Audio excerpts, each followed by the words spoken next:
Good morning, good afternoon, depending on your time zone. Everybody, CTG faithful, welcome back to another episode of CTGTV. It's me, Josh Welgus. You know me as Gilly, and I'm here to just intro today's episode and cover a few things before we jump into the meat of what we're going to cover today. So, I think we'll start, though, right away. You probably saw on social media. I'll start with what you're probably all here for, which is free stuff, right? So as a part of today's episode, we are giving away a beautiful Cloudspire shadow box. So you guys may have seen these before. We've auctioned them off before. We had a few of these commissioned. They are very special. They're not one of a kind. They're more like 1 out of 100. But very unique special items that we do not sell normally. We had these made specifically for, episodes of CTGTV, special thank yous to content creators, giveaways to fans, that kind of thing. So we are giving you the chance to win one of these today on this episode. And I believe down at the bottom of the screen there should be instructions for how you can enter to win one of these beautiful Cloudspire shadow boxes. Now, they also, I want to just say, they are 1 million times cooler in person than they tend to look on camera, because you don't really capture the unique 3D effect that's going on very well on film or on camera. But trust me, these are gorgeous, make a absolute amazing piece of decor for your game room or your office or what have you. So follow the instructions on screen, and you have a chance to win one of these during today's, not during today's episode, because you have until Friday to enter and win. So this coming Friday is the deadline to enter and watch this episode. So if you are watching it back in the next couple days, you still have a chance to win this shadow box. Let's cover some of the other goings on. You know what I mean. What else is going on around Chip Theory headquarters? We've got a few other things. So number one, we are preparing to move to a new office. We're going to have a new video space, a whole bunch of stuff. That's happening in the next couple months, so that's going on. We put out a Kickstarter update for all 3 of our active campaigns this week. Last week, I should say, for Cloudspire, Burncycle, and a little bit of Too Many Bones news, right? Cloudspire continues to fulfill. Spiral Galaxy is getting going at full speed here in the next couple days. They did have a long holiday weekend. They are still dealing with COVID-related staff shortages, that kind of thing. We expect Australia to begin soon, and we're working with VFI trying to get news for Asia as well. But in the United States, fulfillment is almost entirely done, and we are actually Quartermaster's moving on to pre-orders already, which is super exciting. Burncycle, we told you a bunch of changes and really, really cool stuff about Burncycle in this last Kickstarter update. You're going to see all of that a little bit later today. Shannon and I will be playing through our latest prototype of Burncycle, which is super, super cool. And then, of course, the big news in Too Many Bones world. So, if you missed it, if you happen to miss our April 1st, April Fool's post, go back and check it out. It's on the Splice and Dice Kickstarter updates. It's also on our blog, on our website. But the logbooks are back. You can pre-order them right now until the end of this month. So you have until April 30th, until the clock strikes midnight on April 30th, to order these beautiful logbooks that have been out of print in high demand. These were selling for upwards of, I think, like $130 to $150 on eBay. So you have a chance to get them each for $35. They are back. And this is, again, we never say it's the last time we're going to print them, but we are not going to print many of these in the future. They are very, very, very expensive to make. Real leather covers, flame-singed edges on the Liberation logbook. Beautiful, unique lore books from the T&B, Too Many Bones universe. Check them out, pre-order on our website right now. The other thing, of course, is the Automaton of Shale, which is our pop-up book coming with actual Too Many Bones content. And that is scheduled to hopefully be released in November of this year. You can pre-order that right now. And I actually have, I can show you, I can figure these out. We have a couple of the demo spreads here. So this is one we did not show. This is day 1 at the Tipsy Troll Tavern. We got a door, maybe. There we go. We got a door that opens on this page. There's some crumbling action that happens here. Again, this is all prototype. We did not show that on the Kickstarter update, and I'm going to close it because I want to keep that a little bit more of a secret.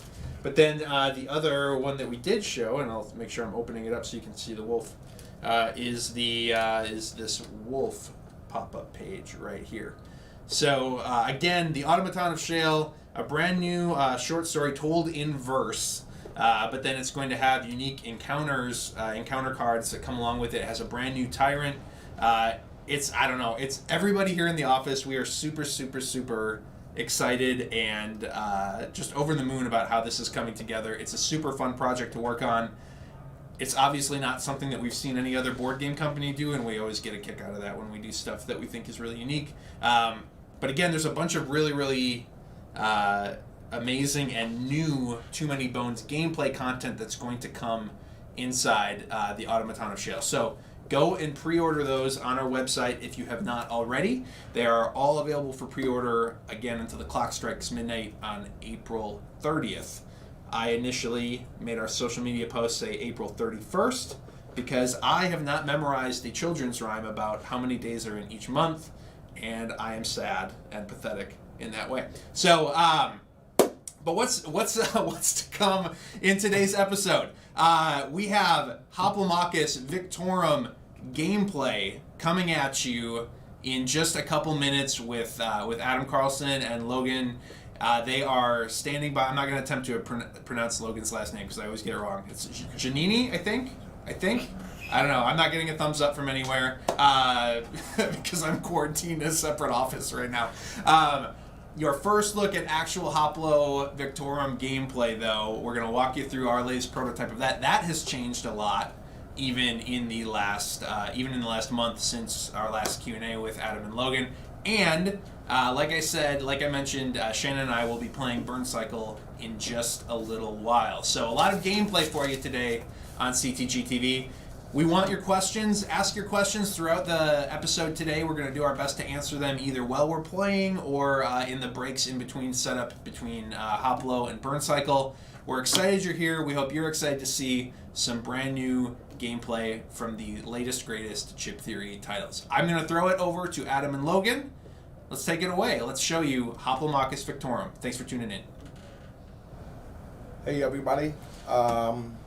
Thank you, Gilly, for introducing us. We're back. Logan and I have a game to show you.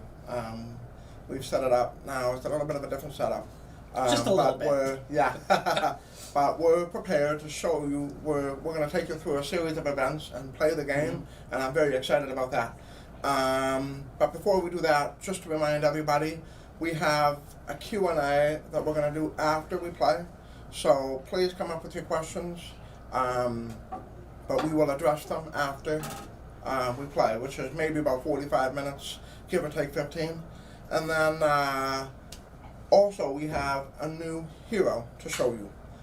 So you guys all saw Decimus last month. So today we have the brand new Kunlun hero for Victorium by the name of Bingxing. We'll have, so that's Bingxing. Very exciting. Bingxing is a hero that can do some hurling on the mat, and she's very adept with that bow staff, and very excited to have her. I think that art is just amazing. Anthony is. He's rocking it. He's knocking it out of the park. We also have a few more that are just finishing up, but we're not going to show them off just yet. Probably very soon as we start rolling out the ads and prepping for our Kickstarter. Speaking of Kickstarter, we have officially a date to announce. The Kickstarter launches on May 11th. So that's just under 5 weeks. It's 5 weeks to the day. 5 weeks to the day, I believe. Yep. Please help me with my math.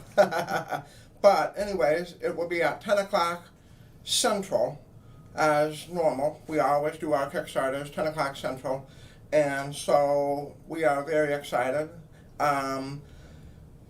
Before we dive in, just a quick disclaimer that everything you see here is prototype, right? So There's going to be some art you're going to see. You're going to see some, it's going to be very rough around the edges here, but basically we wanted to show you all the gameplay aspect, and that's all there. And this is basically stuff that we've put together so that it looks a little better when we're playtesting, but pretty much none of this is what you're going to see in the final product. This is all stuff, just, art pulled from online, thrown on a chip, so we're not playing with a blank chip. So take all of this and throw it out the window. Focus on the gameplay. That's basically the takeaway here. When the Kickstarter comes around, we'll definitely have a beautiful finished product to show you. But all of that stuff is being spun up right now. So, anyways, so we're going to do a top-down shot for most of the game. And as we play through, Logan is going to kind of walk you through some of the stuff as I play so that we don't overlap on things that we're sharing and discussing. But you want to talk a little bit about this here? Yeah, so before we get to the actual gameplay, let's talk a little bit about what's changed, because those of you who watched the last stream are probably looking at this going, wait, is this the same game? It looks much more different than it actually is. So the layout changed drastically, but the actual gameplay is basically the same. And it changed kind of because of two major reasons. The first one was really listening to the feedback from all of you. And a lot of people were, very excited about the giant map.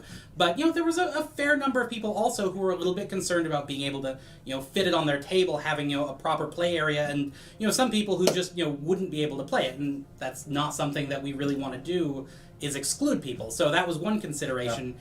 The other was in the actual gameplay, something that was coming out through playtesting was an emphasis on your units, on your arsenal of the troops that you've collected, and up until a certain point, we had not been giving them a lot of consideration. They had kind of existed like, oh, these are my troops, they're off in a stack over here, they're not, I'm going to pull them out for a battle.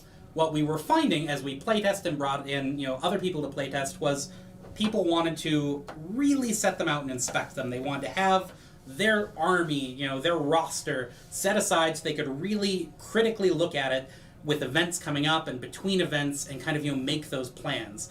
And there just wasn't a spot for that in the previous layout, in the previous version. So what we've pivoted to, since you've seen this game last, is a much more modular is probably not the right word because it doesn't move, but it's more of a display setting, almost a video game feel. Yeah, exactly. You have your map up here, which is functionally the same map that you saw before. The connections are the same, the paths are going to be the same. Exactly. And you have your little chip that is, representing your party and you move around, but then the actual events, the combat events and whatnot, are taking place on what's going to be 4 double-sided, edge-stitched, all of that good stuff, mats. So you're going to have that down here, and so you can really focus on where you're at with all of the peripherals kind of, setting up that experience, bolstering that experience, and really facilitating that experience. The plan is to have kind of a larger piece of neoprene in addition to smaller double-sided arenas, like you were saying. So it's still going to be very much a ton of neoprene, and all the heavy chips and the PVC cards and everything we love about the chip theory game. So don't worry about that too much. So really, rather than splitting your focus across, a giant map that has 4 locations, you're going to be focused much more narrowly as you go. You're focused on where you are, and everything else is set up, like I was saying, to really facilitate that, which is probably a good opportunity to show off a first look at a really cool feature that this game is going to have. Okay. Our stadium seating. Okay. So on the top side, I hope it's in the camera. So you see this gray piece here.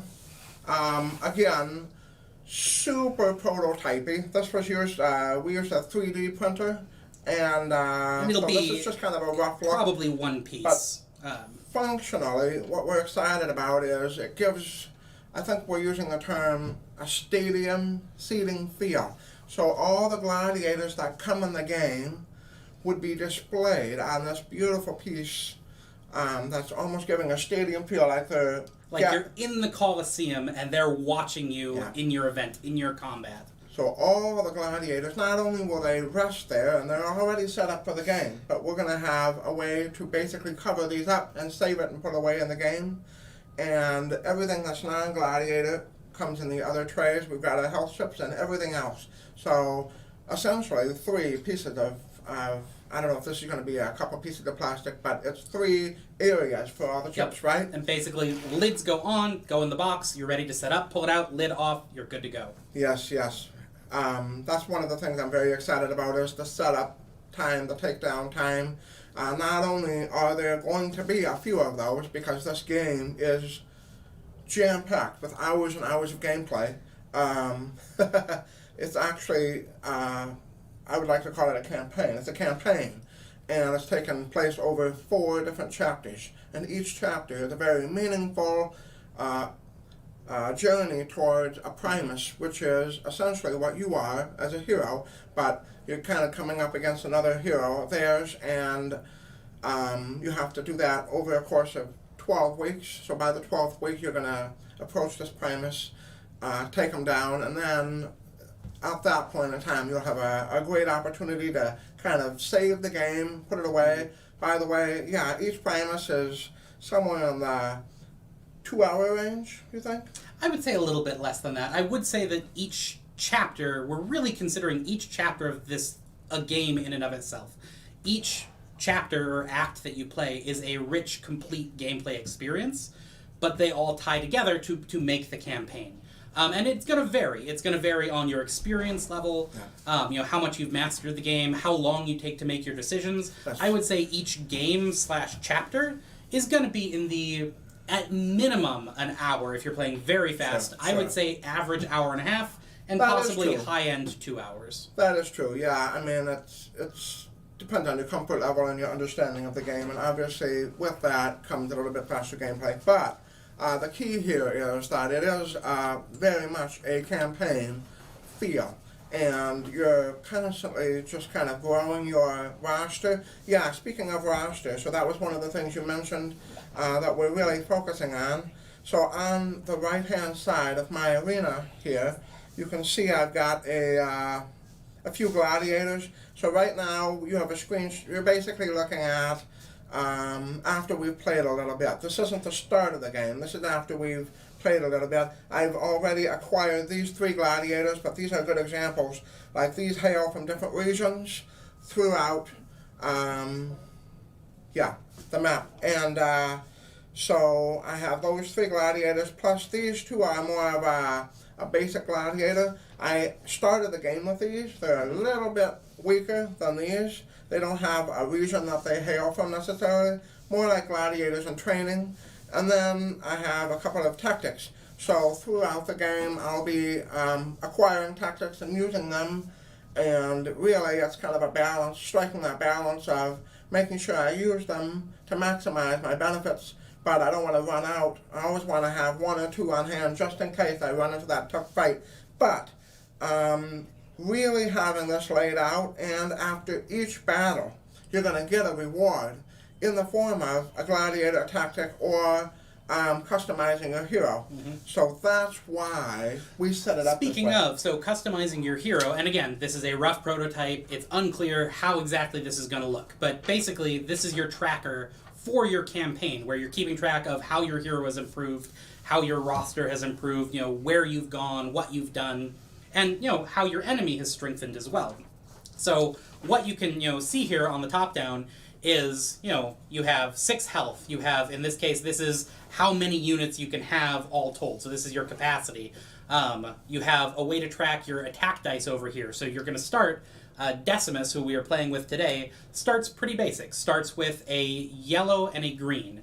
And we're pretending that we've taken a few fights. We've upgraded a little bit. So we've upgraded our yellow to a blue. So our hero is a yellow and a blue, a little bit stronger. And over the course of the game, and over the course of the campaign, that's going to get better and better, stronger and stronger, until by the end, by the time you're squaring off against Pluto's Scion, you actually have a hero who more closely resembles those big, tough units from classic Hoplo. Yeah. At the start of the game, that's not them. They're the same or probably weaker than these other units. And the journey that you're going on is turning them into a hero. And this is how you track that. Yeah. Don't focus too much on the graphic design. This is Logan's. Whoa, wow. Yeah, you designed this. I love it, Logan, but we need to give it to the professionals here.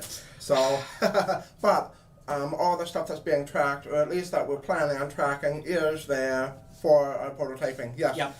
So why don't we go ahead and dive in? I'm going to play, and you're just going to kind of maybe walk through the strategies or talk about what I'm doing and why I'm doing that. Yep. All right? Absolutely. And just to start, so, let's look at where we're at up here. So we've played a little bit, air quotes around that. We've got a little bit of an army going on there, and we are up here in the Atlantis region. And so what we're looking at here is where do we want to go, what do we want to accomplish, and what are the options available to us. So again, I'm going to take one of these so you can see a little bit better. So what we're looking at here is the local unit lineups, because the first thing that's going to happen in any event that you take on an arena is a local unit. So let me grab this, because these blue ones are the local units for the Atlantis region. A local unit is going to come out as part of the enemy lineup. So you always know what the first enemy unit is going to be. And you can use that to your advantage. You're looking, going, okay, is this going to be difficult? How does this play into my strategy? And long term, you're looking at it going, well, is this better than some of my units? Which ones do I want to recruit this unit after my fight? On top of that, you're looking at your events. So yes, so these events, so there's a couple of different types of events. We talked about them last time, but these decks are played face up. So right now, as a party, my squad, we kind of know what's happening in a nearby vicinity. I know that if I move over here, I'm going to have this event as an option. So I'm going to go ahead and move my party over there. And for the sake of this, so right now for playtesting purposes, we have A's, B's, C's, and D's, and those each correspond to something different. So the A's are our sport events. A sport event can be Capture the Flag, King of the Hill, or a spar. A spar is basically to the death, but units don't actually die. So those are your A's. Your B's are lethal events, and you're going to know them from the symbol on the map, but also a handy little skull and crossbones for us to remember. Those are all to the death, and that's permanent death. Units from your army or from your roster that die in lethal combat are gone. Yeah. They immediately go to the bag, and they are not part of your army anymore. The C locations are opportunities. They are things that you can take and then try to achieve to get bigger upgrades. And we're not going to go too in-depth on those today. We're going to save those for down the road. And then D's are your Primus fights. Those are your big bad, I have to go here to knock out this enemy hero. So by your 12th week, you're going to want to end up on the location of the Primus that you're pursuing. So that's how I'm planning out my path. So my first Primus is over here on the right side, Pluto's Refugees. This is where I need to be in, say, 12 weeks. Then I can kind of ballpark, figure out where my path might be. I might want to swing over here to pick up a couple more of those opportunities, or I might be tempted to do a lot of sport events, so that path only had lethal. Speaking of the lethal and sport, it's important to note that even though you have, for the lethal, these units go away, the rewards for those cards are significant. So that's where you're constantly, permanently building up your hero and your squad capability. So lethal fights basically level up your hero. Exactly. And that's the only way you can do it. So with the sport, all they're really doing is helping you fill out your army and your tactics. So these are great up until you're full. And then you kind of want to steer towards a couple of lethals, or at least one, and see how it goes. But so if it goes poorly and you lose a couple of units, then you want to go back to those sports and recruit some more units. So it's a balancing act as you cross the map, not letting your army get too small, not letting it get, not getting too far in the game without your hero being strong enough, and kind of balancing those at your discretion. And you will make mistakes, and you will pay the price for those mistakes. Yes. We've been there. So let's dive in. So, looking at the beat up here again, so I'm in the Atlantis region. So the Atlantis region has a whole bunch of locations, really. And this is where all the events are taking place within Atlantis. So right now I'm kind of deep in the Atlantis region. I'm on the A location right now, which is a sport. And by the way, these letters, they'll probably convert to some sort of symbol that represents sports. So right now we're just calling them, right now they say A. But anyways, so I have this card. So I've got 3 options with this. When I'm looking at in this this, case, 2 options. yes. So, but there's an option outside of playing this as well. So I was gonna just share. So, anytime you move on to a location, you take a look at the card, and if it's something that is you think you're not going to be able to complete successfully, and that's a real deal. You can choose to. What's the term? So at this point, you can either accept the event and take it, and then you move on to the card, basically, or you can choose to spectate. Yeah. And spectating basically means you're not going to take this event. You're gonna watch it happen. You're gonna take a break. You're gonna, it's kind of like resting. So if your hero has sustained damage leading up to this location, if you choose to spectate, you get to heal. So that's how your hero recovers their health. Yeah, and then the event, the benefit in spectating is you get to cycle the event back. There are some events that, depending on your party makeup, you're going to have a real challenge. And so that's the beauty of this, again, going back to the squad building aspect of it. There's the desire to build a well-rounded team. Capture the flag. I want some units that can move. So the tacticians, definitely. The attackers are awesome too. For King of the Hill, I might, I want to make sure I have a defender. Right now I don't have a defender, so I'm going to be looking at maybe picking up a defender today as well. So and yeah. you may run into events as well that necessitate the use of certain lineups. You may hit an event that says you can only put defenders in play, and if you just have 1 or 2 or even none, you're going to look at that and go, well, I can't possibly win this. Let's cycle it for later. Now, that said, cycling is not a freebie. Cycling doesn't just give you a heal, cycle the card. So if you choose to spectate, there is a counterbalance to that. Yeah. So spectating does not take time. You're not spending a week to spectate. So it is appealing in that sense. However, what you are doing is increasing a track. Right now we've got it on this sheet. You're increasing a track called the Scion Influence track. Scion Influence is basically Pluto trying to slow you down. The more that ticks up, the more he gets in your way. And what he's going to do is, as it hits certain benchmarks, he's going to put what are called Banes into play. So you have a whole bunch of Banes off to the side of the game. They're, in chip form, and more often than not, you're going to take a Bane and you're going to put it in the enemy bag, and it's going to show up later on to get in your way. So the more you spectate, the harder the game gets. Yeah. Definitely don't want to see those Banes pop up, and obviously taking chips out of the bag is when you set up those lineups. So for the sake of this game, we actually have 2 Banes in the bag, so we might have a chance to see them in action. Yep. Perfect. So enough talking. Let's play. I want to play. Okay, so diverse skill sets is the name of this encounter. So Yes, and so based on the symbols at the top of the card, we have King of the Hill or Capture the Flag. So now Adam gets to choose which of these events does he want to take. In this case, it doesn't change the parameters of the event. It doesn't change his rewards. It's basically just what does he think his squad is most capable of succeeding at. So King of the Hill, go park on this spot, earn a certain number of points, or Capture the Flag, run over to the enemy side, grab the flag, and run it back. So he gets to look at his lineup and decide what's going to be easiest here. So looks like he's choosing Capture the Flag. So the first thing that's going to happen is we grab the flag chip from our little arena chip spot. The flag chip always goes on the number 1 deployment hex of the enemy. So we just put that flag over here. Adam is going to start over here. He wants to go over there, grab this, and get it back to any of his deployment hexes. That is going to be how he wins this event. Now, most events, almost all of them, have a modifier. So in this case, diverse skill sets has a lineup. It says 3 enemy units down here. We'll set that up in a second. And in this case, it says Adam gets X units. So X is equal to the number of unique factions in your army. So this is an interesting one. In this case, Adam has, neutrals do not count towards this, 3 different factions. So basically 3 different areas that have a gladiator in his army. So his lineup is 3. So in this case, he has the same number of troops as the enemy.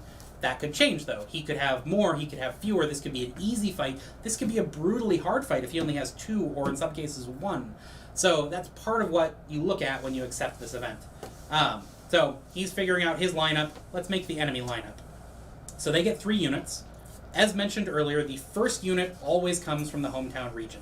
So we're in Atlantis. I'm going to go to the Atlantis stack. So Adam knew this before the fight. He knew the first enemy was going to be the Reptilian. So this is a defender, 5 health, 2 blue for attack, and has a special of regen 1.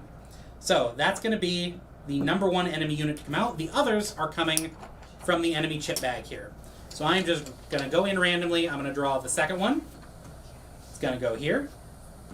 Perfect. So I'm just going to throw this right underneath. And then the third one is going to go here. So we got a neutrals. That's kind of good news. The neutrals do not tend to be super strong. So 3 health. Boom. And so right now we don't have anything marking this. I'm assuming towards the end we're going to have a way to tell you 1, 2, 3. This is their deployment order. And this event does not give them any tactics. So they're not bringing any tactics into play here. Now, we have our little reference sheet. This is telling us how Atlantis works, what special rules there are, and what special bonuses hometown units get. So part of the benefit of these unique faction units over neutral units is not just that their stats tend to be a little better, their abilities a little more interesting, they also get a hometown benefit when they're on their hometown arena. So, in this case, there's a trident in the middle of the map. And for those of you who are familiar with classic Hoplo, in this case Origins, it's going to be a little familiar. This one, we really like this one. So this arena is very similar to what it used to be. So the trident sits in the middle of the map. Units can go up, grab it, and throw it at other units on the map, dealing them 2 damage. And that they would do in place of an attack, but they can target any unit on the map.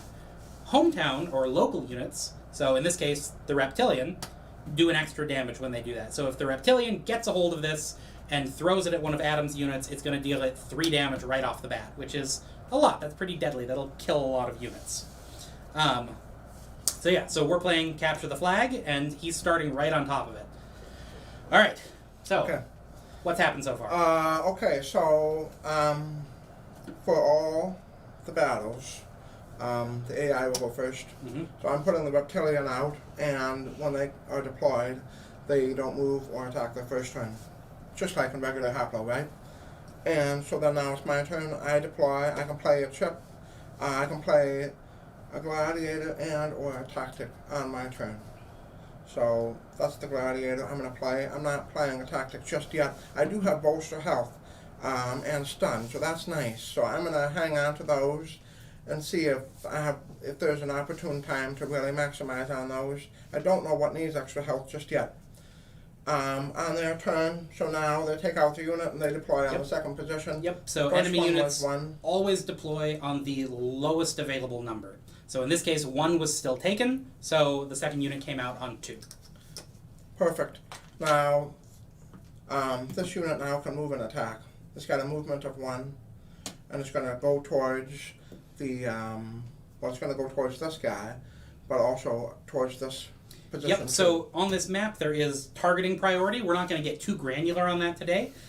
We will be playing with it, but in this instance, this unit is looking at what's available on the board, and in terms of priorities, if an enemy unit held the trident, that's who he would go towards first. If the trident was available and unheld, that's what it would go towards second, and then from there on out, it's just kind of who's around. So if one of a friendly unit already holds it, it's just going to go towards the closest, weakest enemy. So in this case, it's trying to get to the open trident. Wow. Yeah, bring your hero out. Bring Decimus into the battle. So it's worth noting, Adam has 3 units that he can play in this combat. Mm-hmm. If he plays all 3, one of them has to be Decimus. Your hero has to participate. Now, Adam can hold the hero out, but that means he only gets to use 2 units. So there's some decision making there. His units can't die, obviously, since this is a sport event, but damage dealt to the hero is going to carry over. So that is always a consideration. So bringing out a Warseer. We're going to try something here. So the Warseer is a tactician, and tacticians can move their first turn they come into play. So the attacker, I'm going to move him up 2. He's got a movement of 2. I'm going to pick up that spear, and the tactician, let's move him over here. So after all of my units have moved, now all of my units attack. Now this guy can't attack the first turn he comes out into play, but the Basterius absolutely can. and I'm going to attack it. So we're going to go ahead here. I have an attack range of 1, so this is my only action. Now, are you attacking Okay, with your dice, or might you throw that trident at him? Right. So now I have the spear. I'm playing. Yeah, I captured the flag. That's interesting. So there's no benefit really in holding onto that spear. Well, there's an interesting decision because the spear won't kill that unit. So if you throw the spear at that unit is going to grab it on its turn and throw it right back at one of your units. Yeah. So in some ways, just sitting on it can be beneficial. Yeah. I'm not going to throw it because I just noticed that the Warseer will be the next target for the spear. If I throw it at the Kestis, I could throw it at the Reptilian. No, actually I can't. So the Warseer would, unfortunately, be defeated. So I'm hanging on to it. I'm going to just go ahead and do this here. We got 1 attack on the defender here. And that concludes my turn. They're going to come out on location 1. Yeah. So now all of their units move and attack except that one. The Reptilian is adjacent to its mark. And so there's two things to keep in mind here. There's a mark and a target. Generally they're overlapped, so there's not a whole lot of confusion. But the units will be moving toward their mark, which is a unit holding on to the trident. In this case, this particular case, it's worth knowing the difference is the mark is the location they're trying to get to. The target is something they want to attack. And like Adam said, those are usually the same thing, but not always. Yeah. So this is interesting. So what I'm excited about is I have combat lock, so if I survive, these guys won't be able to move much. Yes, interesting. So combat lock basically means once they're adjacent to that unit, they can't leave. Like they are entangled with that unit, and until one of them's dead, they're right there. Let's get a dice tray in here. Alright. So these will both attack my unit here. Now I'm an attacker though, so I love it. I have the ability to retaliate now, and as long as I survive the attack, I get to retaliate, and that could be 2 different retaliations here. What I like about the decision-making process here is I get to decide who attacks first or second. In this particular case, it's not going to matter, but oftentimes it will. We're going to go ahead and attack this unit to the bestiarius. We got 1, so now I will retaliate by default because I'm an attacker. Perfect. Now the Reptilian will attack, and again the dice are there. Yeah, the chip art, everything is changing in terms of that, so don't focus too much on. Yeah, just throw me under the bus. Again, I get no, it's okay. Beautiful graphic design work. Okay, so the Reptilian actually misses. Now that's incredible because there's 3 H's. That was a 1 in 4 chance to miss on both. I'm very lucky, but now I don't. Are you though? Because you don't get to retaliate. I almost wanted him to hit. That's really cool. All right, so now it's my turn. I must play. Decimus has entered the field. Yeah. So I'm going to pick a spot. Let's run him on this side. Okay? Now, this guy is a tactician as well. Yes. So he can move the first time he comes into play. He's got a movement of 2, and I know this because I wrote it down on my hero sheet here. Handy dandy little reference guide. Movement of 2, I have the shove ability, which is really cool. Now, abilities, these types of abilities, happen specifically after movement for attack. So I'm going to take a look at if I could potentially benefit from a shove. And I would say yes, absolutely. I'm going to try this. So many decisions. And then I also have the stun and bolster health. Now, I can't do the bolster health on my hero, but I can absolutely drop it on one of these guys. This attack is so important, but I'm going to try and flank this and run my wars here up. Decisions. Let's do... I got to make sure I win this. This is so tough. Bolster health on my bestiarius unit. So now it's +2 HP. It's a one-shot deal. This tactic is gone forever until I get another one. But I'm very confident in that decision. As far as the stuns, I have these two as options, but I also have this one as an option because I have a tactician in play. So that's one of the benefits from the tactician. Let's see here. Sorry, I'm narrating here. What am I going to do? The interesting thing about an event like this, too, is you can't just murder everybody. So looking at this, you're going, okay, so Adam's got pretty good field position. His units are a little more, attack and combat oriented here, which, in a to the death fight, that would be a good thing. Here, if Adam kills all the enemy units, he loses the game. And sometimes, or not the game, I should say, but he loses the event. Sometimes that'll happen accidentally. So an attacker who retaliates can be great. But if you're trying to keep all the enemy units alive, or keep at least one of them alive, that can be really bad, because he'll run up, he'll attack you, he'll kill himself, and suddenly you lose the event. All right, here's my play. I moved Decimus up. I'm shoving my own guy up there. And shove basically displaces an adjacent unit, and the unit that performed the shove simultaneously moves into the vacated spot. That is that ability. Hold on. Hold on. Yes, hold on. Let's do this. Warseer. Okay, going for a flank. And then, after the movement phase, I can do an ability which is shove. Okay? Now, attack phase. He can't attack. He just came out. This one can, but he's an attacker. I'm nervous about the retaliation. This one can. I happen to be wielding the spear. I'm going to go ahead and use that as an alt attack. So the instruction is what? I throw it at any opposing unit? Yep, so if holding Atlas Trident, deal 2 damage to any unit in play. Place Atlas Trident on that unit's location. So in this case, we're going for a unit that only has 2 HP, so the Trident is now available again. This unit is defeated, so this defeated unit we're going to put face down over here. So face down to remind us it's been defeated, it's not in the lineup to go back into play, but we're keeping it around because that is a recruitment option afterwards. Right. So now I'm no longer adjacent to a unit. I don't have any option to attack here. This one used the alt attack for the spear, so my turn is over. Okay. So let's see if my plan worked, because there's so much to be thinking about. On their turn. So now they don't have any more in the lineup, no tactics to play. So essentially everybody's out there already. And I have to remember the goal is to take the flag back home, not to defeat the units. So this is going to be interesting. I don't want to accidentally defeat them before I accomplish my goal. Movement phase, right? Combat lock. He can't do anything. The attacker will move so he's going to go towards, since nobody's holding the Trident, he's going for the open Trident. So he's sliding over here, picking this up, and then he's going to prioritize using it, which is bad news for your Warseer. Bad news.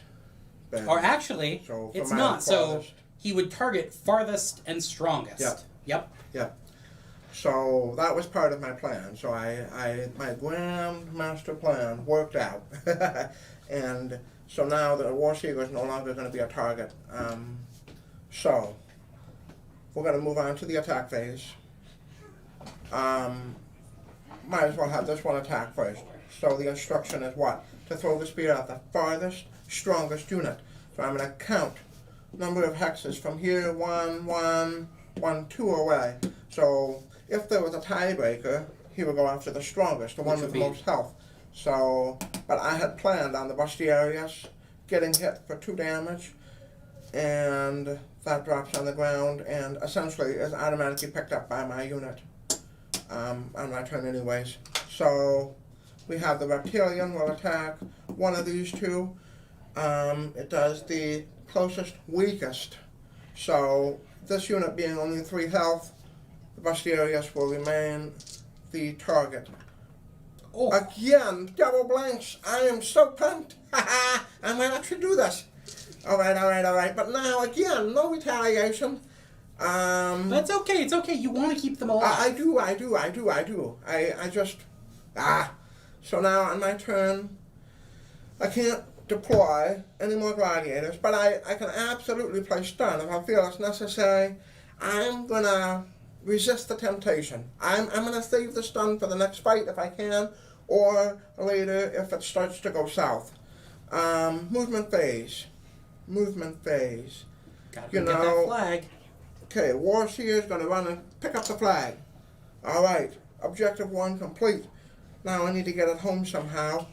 I like the combat lock. This guy is now going to start running for... No. He's going to run for this guy. I like it. I like it.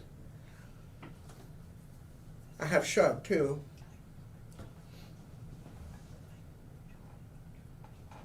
Okay, no movement. I'm done with my movement. Just that guy. I'm gonna go ahead and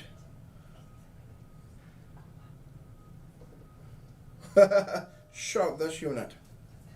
Like so. I don't know if that's gonna work out or not. I'm not sure why I'm doing that, but I'm gonna try that.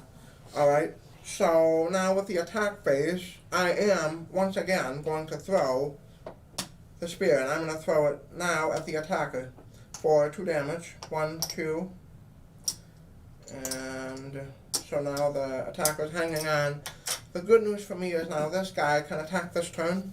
So I'm going to take the 2 dice that I've upgraded my 1 attack die. So let's get one. Yes! So now he got the last health and no retaliation because he didn't survive the attack. That worked out beautifully. The Warseer, I have the option to attack, and because it's not gonna, he can't retaliate. He's a defender. I'm gonna go ahead and attack him. So the red. You want to talk about the red die? Yep. So basically, the red is the new version of the old 1 hit, no roll. So basically, that's just an automatic damage towards the reptilian. All right. Their turn again. Combat lock. But now he's going to attack the closest weakest, which is that is correct, unit. which is going to be the Warseer. This unit is the new target. If I have 1 less health for the Bestiarius, I could have, but actually he's going to target the guy with the trident anyways. So, yeah, I hope he did that right. Anyways, so the Warseer will be attacked by the reptilian. So actually, I think you're right. So since he is a local unit, his first priority is the trident, so he's going to go after your attacker. Yep. Okay. I'm sorry? He's going to go after your attacker because he's holding the trident. Yeah, but this guy's... Oh. The trident. Oh, right. You threw the trident. Anyways, yeah, you're the one who's supposed to be paying attention. Okay, Warseer then. Here we go. 2 blue. Only 1 hit, thank goodness. So I survived. Now, if he had taken him out, though, I would have been able to run and pick up the flag with another unit. So it wasn't, all is not lost. But it is smooth sailing here, and the good news is it looks like you're going to win without having taken any damage to your hero. Yes, that's true. Yes, I did not. Okay, my turn. So I'm going to run the tactician 1, 2, 3 around the flank, and then I'm 1, 2, 3 away from home. Actually, 2 away from home.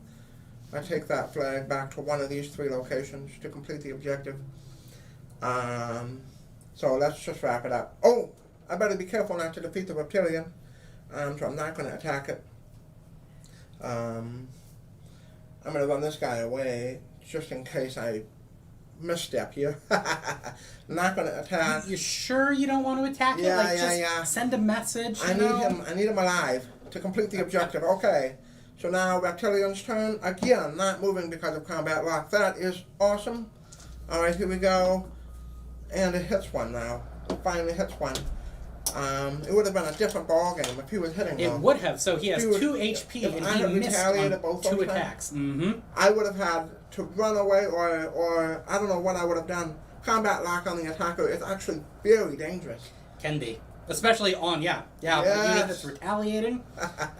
But now, back to you. Yep, Take it home. Okay, so movement phase. Boom. Objective is complete. I brought the flag back. So now... Yes, so end of combat maintenance. So we're going to take the hero with whatever health they have left, and we're going to keep that together back over here to your camp. Then you're going to take any remaining enemy units and set them over here for recruitment. And then your units, don't keep the HP with them, just plop them right back home. You can put health chips away.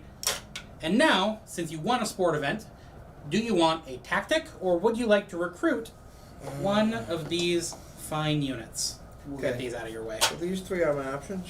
Those are your options. So, it's worth noting that since Adam is at his full capacity right now, he's allowed 6 units, and he currently has 6 units, including his hero. So, I'm to at my recruit capacity. a unit, that means kicking another unit out, Right. basically. Yeah, these two are still kind of weak. I would like to sweeten them. That tactic was so good, though. Let's do a reptilian because I need a little bit better defender than the defender I have. Fair enough. So, I will take that defender. Yep. Perfect. And the reptilian goes into Okay. your army. And then all of these units, the ones that Adam got rid of, the other enemy units that were defeated, everything at this point goes back into the bag for later. Perfect. So we can get rid of this. And that is Wonderful. an event number 1 successful. And very successful, I might say. So we would be recording that entire event under a specific week of that 12-week, chapter or act 1 or 2 or whatever. And obviously, this is not, up to date because we didn't track, our earlier events. But let's just say we're midway through Act 1 and we just took diverse skill sets. So I'm just going to write that down right here. So week number 6, Right. diverse skill sets. Good job. Where do you want to go next? Alright, so I'm looking at my bead here again. So one thing to note is we can't ever go back to the location we just were at, right? So I'm looking ahead. I've got an opportunity, which is exciting. Or I can move over to, wow, so this location is a lethal and it's in the new arena. I'm tempted to try that. But more importantly, I need to keep building my hero. I want to add to my capacity. So the only way to do that is to go down to the lethal. And by the way, I'm keeping an eye on the lethal event. I see it, and I'm confident I can beat it. So let's give it a shot. All right, so we've moved to a new arena. So let's get rid of this. Toss that out of here. And So I don't know if welcome. this one fits or not. So you might want to share a note on. Yep, so, obviously, none of the prototype material is to size yet. So, we put this down as a backer. They're all going to be on their own double-sided mat. So, obviously, they will fit, we promise. So, this is our new arena. We'll have a new reference sheet to go with it. Yep. Perfect. And we'll set that down over here. All right. So, we're going The to... frontmost. Yep, Yep. so the frontmost. Oh, So let's talk a little bit about this arena very quickly. Go ahead if you want to kind of plan your turnout. So this is the Lamosha arena, and we can kind of ignore this. Some things have changed there. But basically, you've got This is a mountain Lamosha. range. This is almost. That is correct. So it used to have a different name. So basically, the enemy units are going to start over on this side, and you're going to start over on this side. And per the rules of this arena, each tier you go is a tier higher towards these mountain peaks right in the middle. Yeah. When you attack an enemy unit, you add a black, so kind of the strongest attack die. You add a black attack die to your attack for each level up you are from the unit you're attacking. So if you manage to position an archer right here on this peak who can shoot, maybe 2 hexes away, they're going to have a very strong attack if they manage to shoot down.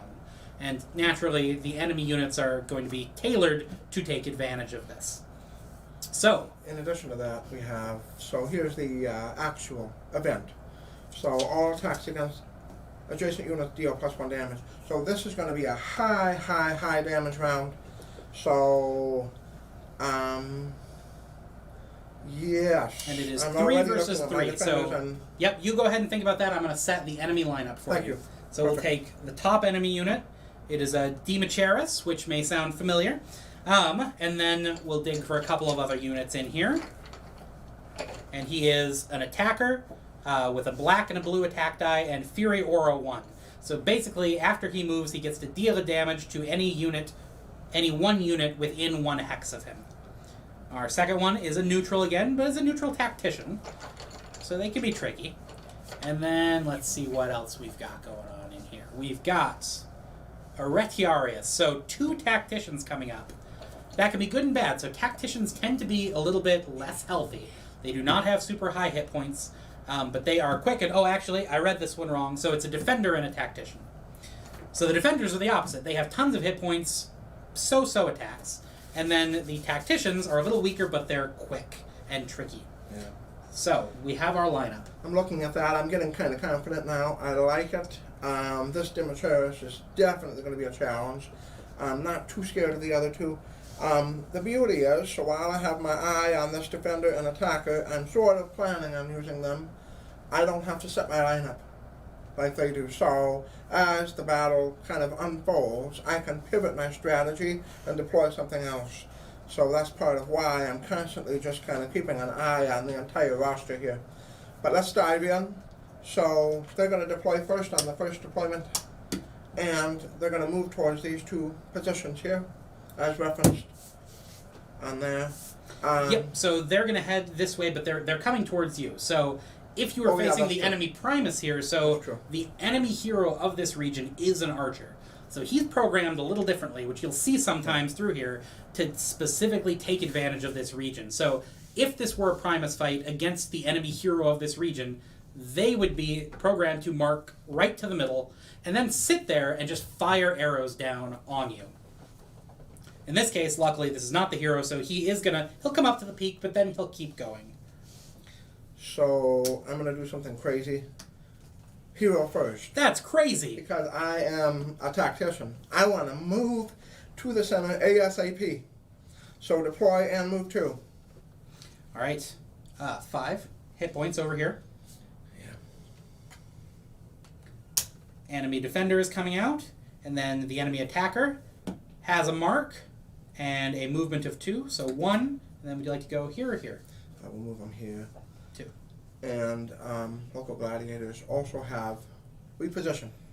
So if he can't attack, he will reposition. That is and correct. that happens during its attack phase, and that's after the Fury Aura phase. Thank Correct. goodness. So I won't be hit with the Fury Aura because that was after the movement. But yeah, the reposition is amazing because now he just hustled up to the top, and that changes things a little bit, maybe. And That should be good. That should be good. One of those little ways that the local talents are built to really help them exploit certain arenas. So local units here can get to the mountaintop faster. I need some firepower. Because, again, so this is to the death. I don't have a flag. It's not King of the Hill. It's all about taking down. Let's do this. So my trusty Basterius from the last round, I'm bringing him out again. Movement phase, 1, 2. So now he doesn't have an attack advantage. But I'm putting my hero out there. I'm going to start losing some health. Now, you have something interesting here. Don't forget, you have shove. Could be handy. Thank you. Yes. I could definitely use that to my advantage. I could stay there or even position here to kind of bump him back. I would absolutely do that. This hero is amazing. All right. So let's do that. Man, I could have just played this down too. That's so... let's let my hero take a hit here. Okay, so after the movement phase, abilities, I have shove. So I just push the unit back. Which has the added benefit now that your hero is attacking from 1 tier up and getting an extra black attack die. So it's a +1 black for that. And my attack dice are already a green and blue. So if you're lucky, you may knock him out in 1 blow. If you're really lucky, let's find out. Or really unlucky. That happens too. Blank. Total blank. So the good news is no retaliate, so you don't take any damage back. Yeah, but still. Okay. All right. I should 3 have hit put my points. stun to use. I might have to use it next turn. 3 okay. hit points. Here we go. The Retiarius is coming Position in. number 1. Position number 1. Now they are tacticians. They are going to move this turn, so you get to choose. Do you want them to move before or after this defender? So I would try to block it with the defender, but it's still going to find its way around. However, I can move the tactician before I move the Demetrius, which is really cool. So I'll be using that to my advantage. Absolutely. They all move, so they move towards what? In this case, So he's closest- going for the closest unit, but he's also So trying for the best position. Move here, but So then he it will will go- also move to the highest Correct. position. Yeah. So now it's on even. Now with this guy, this move here is lateral, so he's not an option. Defender. Now the ability phase. Yeah. So now it's the abilities is so hook won't trigger because And adjacent hook is and this basically too far what away. it sounds like, where he hooks another Yeah. unit and draws it closer in. Probably want to bring this up too. So we do have a smattering of. Okay. Yep. So attack phase. Let's start. So Yep. first he's going to Fury Aura you because you are within 1 hex. Thank you. Thank you. Perfect. That's why I have you here. To make sure you take as much damage as possible. I really wanted to cheat. I thought solo games I could cheat. All right. Here we go. So this is him attacking. He's got a black-blue, no elevation advantage, and what? Yes, the +1 damage. I missed, so that's yes. I don't know. I only That's- remind you when it's against you, not when it's helping you. Oh. Okay, here we go.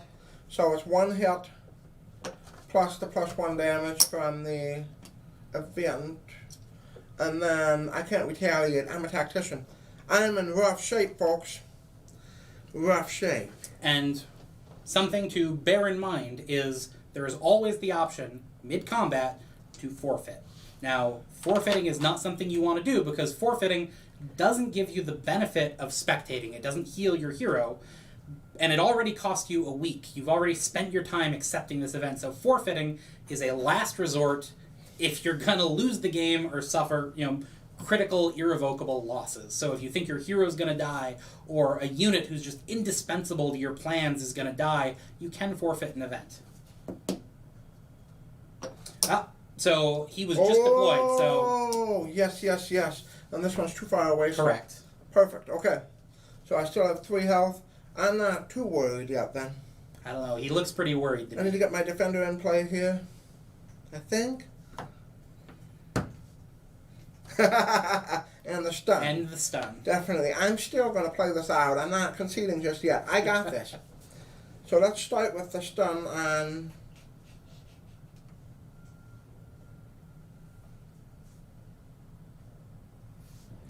I have a plan. I have a plan.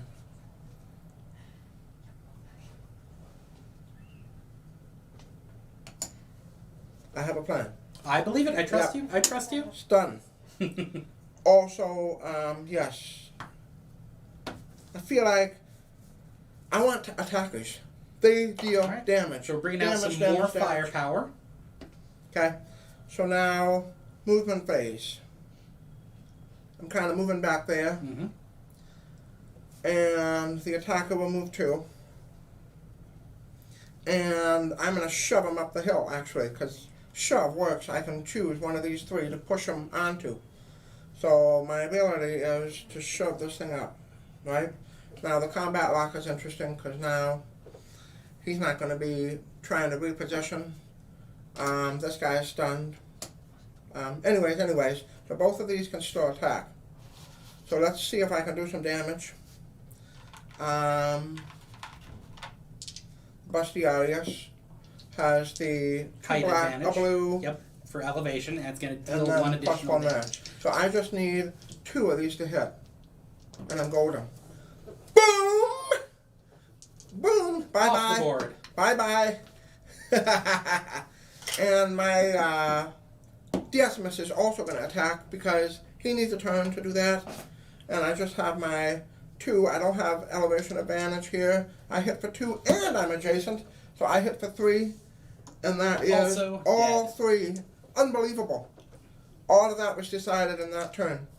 Definitely. So he's gone. The stun is gone forever though. And now I don't have any tactics. Okay. My turn's over. Defender will keep making its way up. But it will absolutely go towards the unit that it's marking. Okay. So attack. It attacks uphill, so it's just 1. But it will also do a bonus So hit for 1, and then +1. Now this is an attacker, so I will retaliate. Now it's important to note that I need even this unit to survive if I'm going to keep him. If I let this guy fall, he goes away forever. So that's kind of crazy that I managed to pull it off, and I still don't know if I would call it a success. So, and that's the balance of lethal fights. So yeah. In a lethal fight, you kind of want to be a little bit hero forward. Yeah. Because they can soak up some of that damage. But at the same time, you don't want to be too hero forward because A, if your hero loses or your hero dies, you lose the game. And B, if your hero sustains a lot of damage, it's going to dictate what you do going forward. Okay. Well, advancing. I'm not going to shove. We're going to go ahead and let these guys attack. We're going to bring it.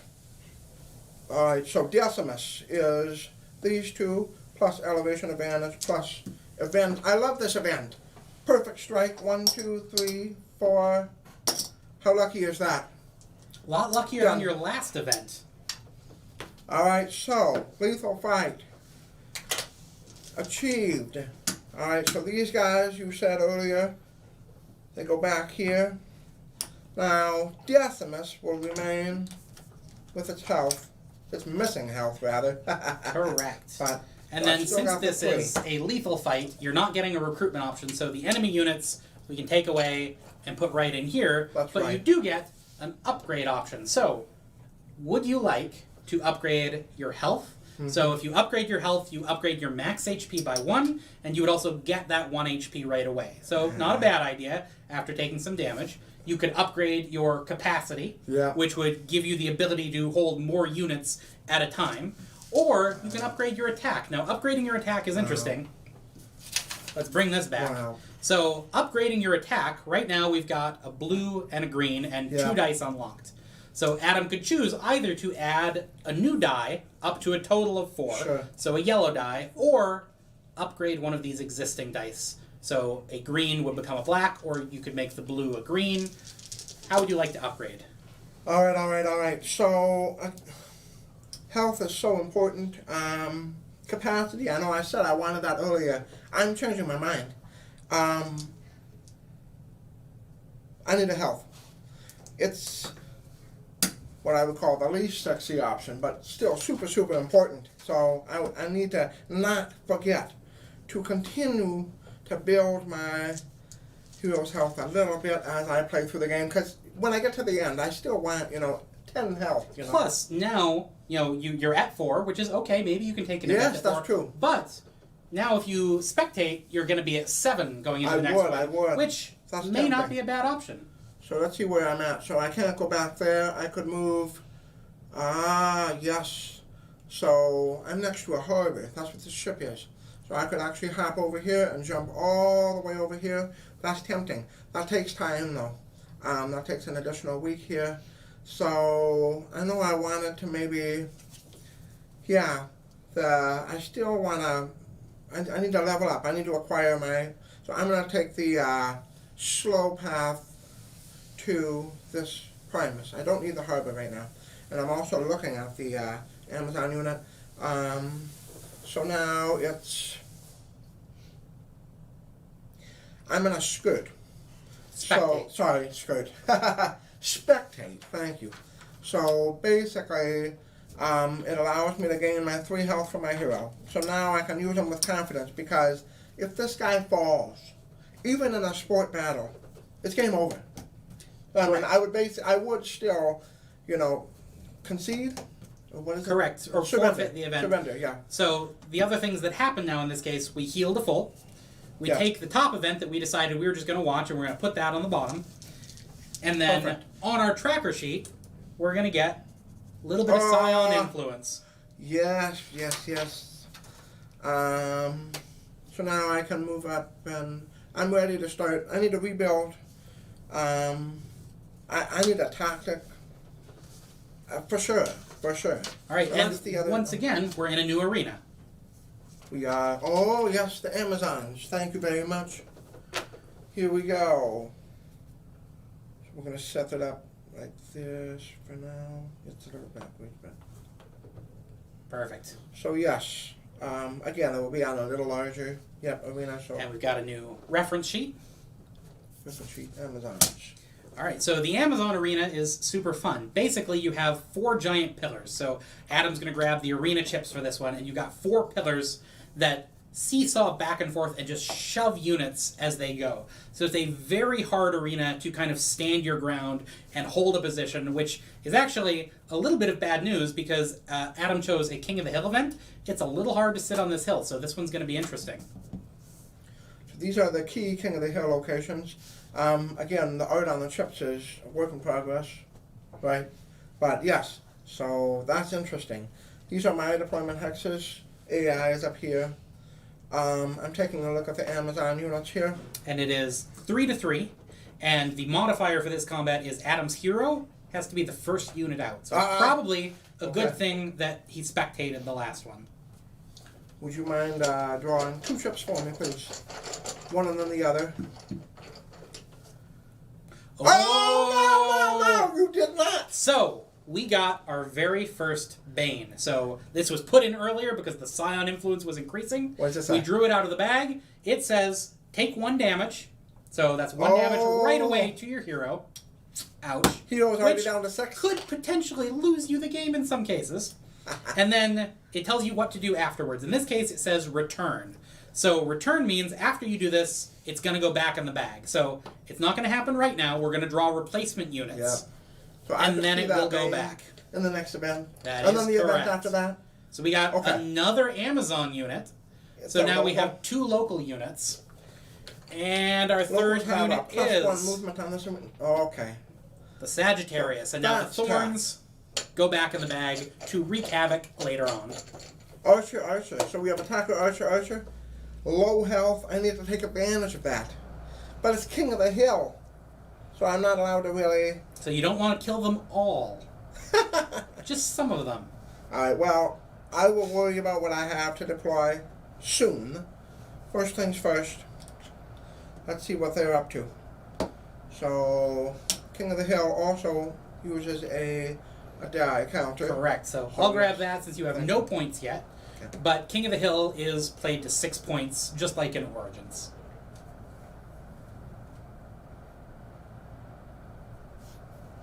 Alright, so I'm a tactician, right, so that's interesting. I could quick get a point, but it's gonna hurt. Gonna put you in harm's way. I have no tactics. Do I want to get a point and then...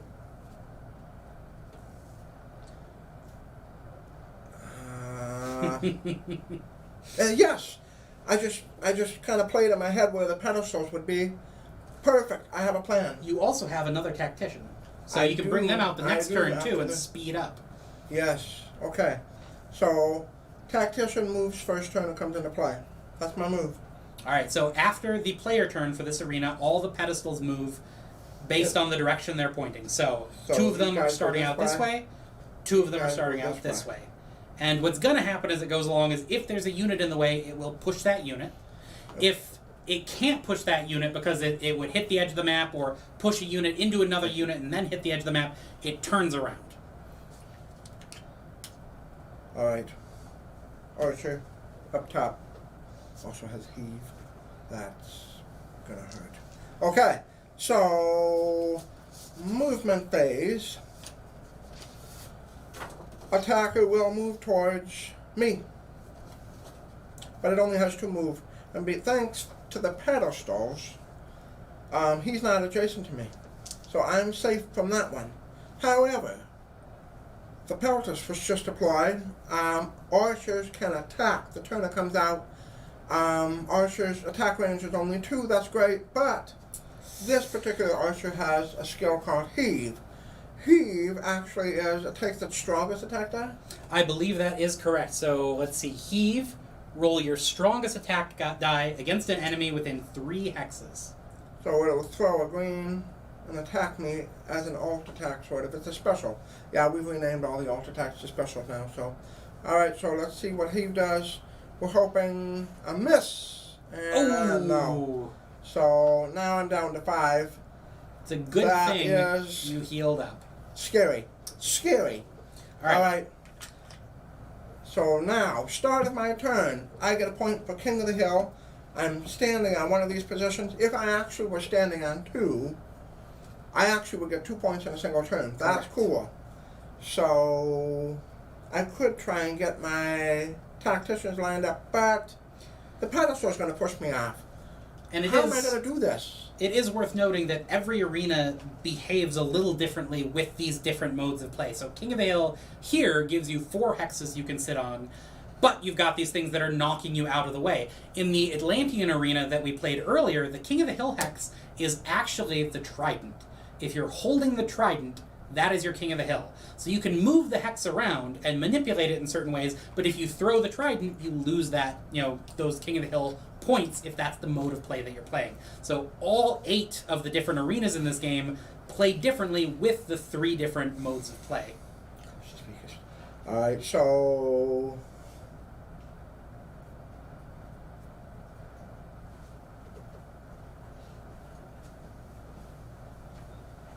No! Hold on. So what I'm trying to think about now is where the pedestals will be after my turn. So this one will be here, this one will be here, creating a way for the attacker to reach me. I was going to move up there, but I'm not doing that anymore. I want to be out of this guy's range too. It's almost like I got to run back. Now, the attacker won't be able to reach you. Not on that turn. Because the attacker is only going to have 2 movement. So the attacker could get as far as here, but you have a turn to play with if you want to. Yeah, well, 1, 2. I'll be right there. Oh no, that's going the other way. 1, 2, yeah. I was going to go here and attack. Well, I guess you're just in trouble. Well. So, I can go here, but what is my... Okay. I'm not too worried about that one, okay. Let me just... Defender. I need to get him out. He's got regen. He's going to be a great unit to just kind of put in the middle, and if I don't attack, I can regen the health. That's good against the archers for sure. So that's my choice. Alright. Movement time. 1, 2. And now, after your turn, the pedestals move. Here we go. 1, 2, 3, 4. Alright, so that's exactly what I planned. Mm-hmm. I thought it through. Their final unit comes out now. Here we go, the Sagittarius. Perfect. Both of those are archers. This guy, thankfully, doesn't have heave. If he did, he would have been in range. This one does, but he's now in attack range with his basic attack. So he won't even move advancing. He only stops short of making sure that he can reach its mark. And this is its mark, because it's the closest unit. This one determining closest, 1, 2, 3. They're both closest right now. And I believe they're equal both health. 5 health. So this is one of those instances where player's choice comes in, and you can choose the option you think will be best for you. For the most part, the game will punish you as much as it can, but occasionally it gives you an instance where you get to pick what's in your best interests. They're rare, but enjoy them when they come up. I don't love this.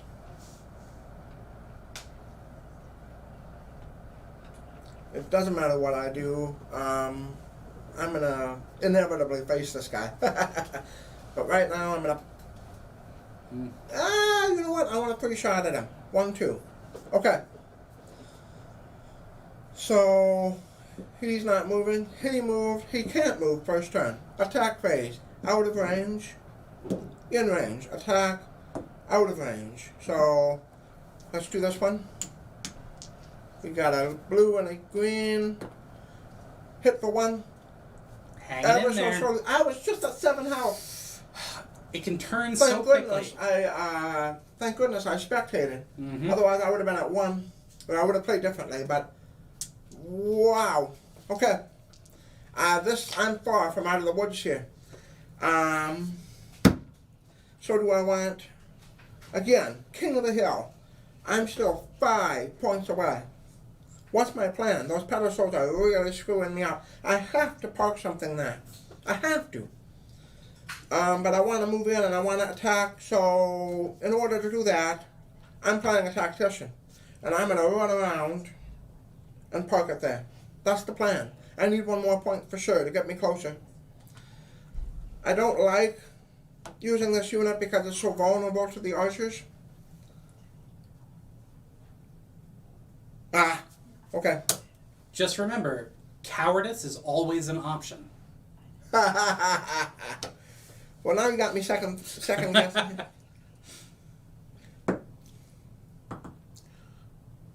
So I will say, what's going through my head right now, I like the idea of getting a point with the tactician, but they are weak. Also, if you bring in the archer can attack turn 1, so you have a chance to knock out the attacker at least. Because I think your best bet to maybe have a shot at winning this is to somehow knock out 2 of the enemy units. Yeah. And then be able to run around and get those points before the last one catches up with you. Feels like for King of the Hill, I need hit points. I need health. I need. The attacker is so dangerous because it retaliates. But these guys will change your plans. I love it. So I'm going to do the attacker. I won't get a point this round, which is killing me. But I need to take care of this guy ASAP. So I put him there. Movement phase. I have that shove too, but it's not doing anything. Okay. Reptilian. Decimus. Movement phase is over. Option to shove is an interesting one for sure. It's not really going to benefit me. I want to make sure Reptilian gets a shot at him. Not shoving. Let's go for this. Bring in the dice. I'm going to start with the Reptilian because this guy will retaliate at least once. And I don't want it to be on my hero. It's a miss. It's a miss. You have this guy. The worst luck with those double blues. He was missing for them. I should never have recruited him. No, I mean, you should have looked. He has no aim. He needs some training.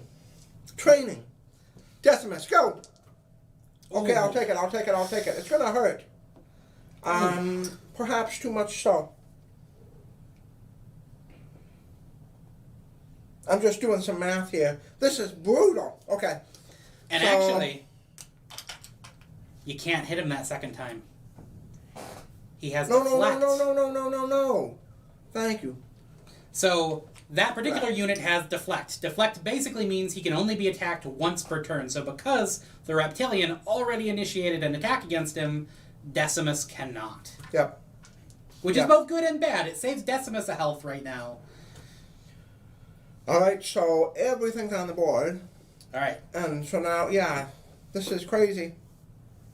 Pedestals are out of the way. Their turn. Alright. I'm going to set up for the Q&A in a little bit, and I'm going to wish you luck finishing out this event. Are you?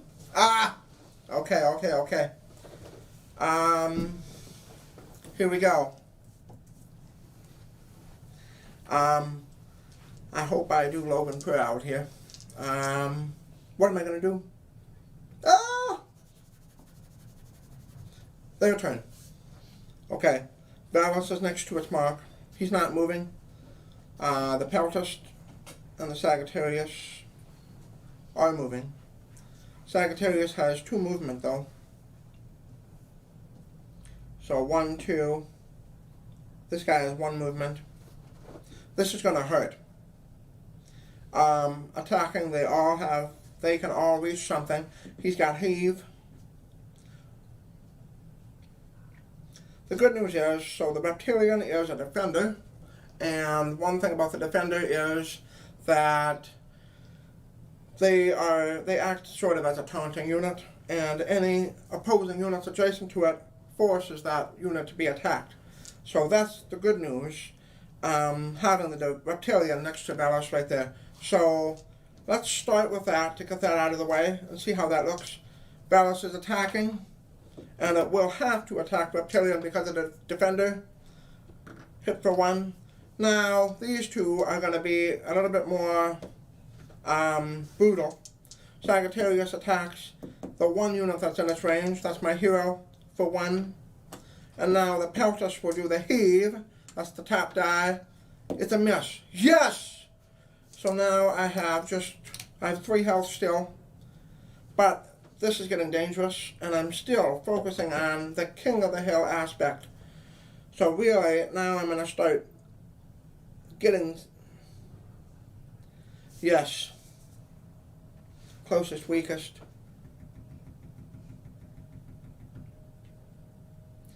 Just want to take a minute to figure out how to position. So this is really the key moment in this battle, trying to figure out how I'm going to have these units position and work together in harmony. This unit only moving one, I want to keep them there, but the pedestals are up there. So is it about, maybe I can use shove? That's interesting.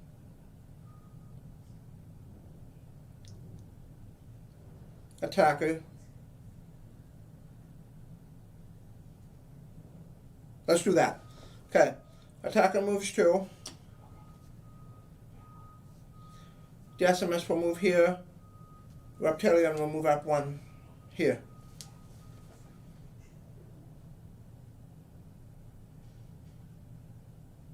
I really want to get the Busterius up so he can start attacking these units. It has combat lock.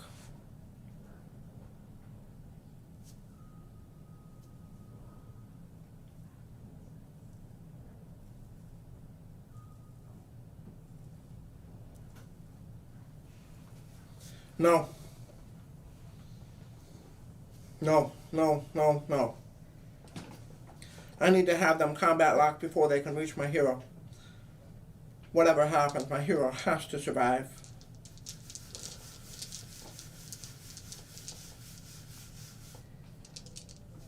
Busterius to my hero here, Reptilian up. And we're going to shove this guy up there. It's still okay. Okay. Attack phase. Reptilian will attack Sagittarius because I can attack Valus with my hero. Here we go. It's a double miss. That's not good. The hero will attack Valus for 2. Huge! The retaliate, however, could be unfortunate. My attacker is out of range. It can't attack anything this turn.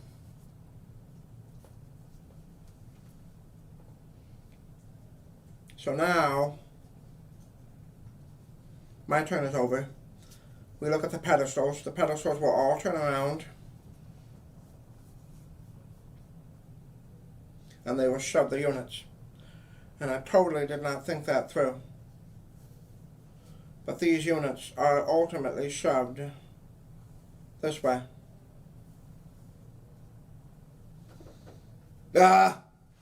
So now I've only got 1 guy on the pedestal, and I need more points at this stage in the game. Anyways, the other bummer is I had planned on the Reptilian being adjacent to this unit. And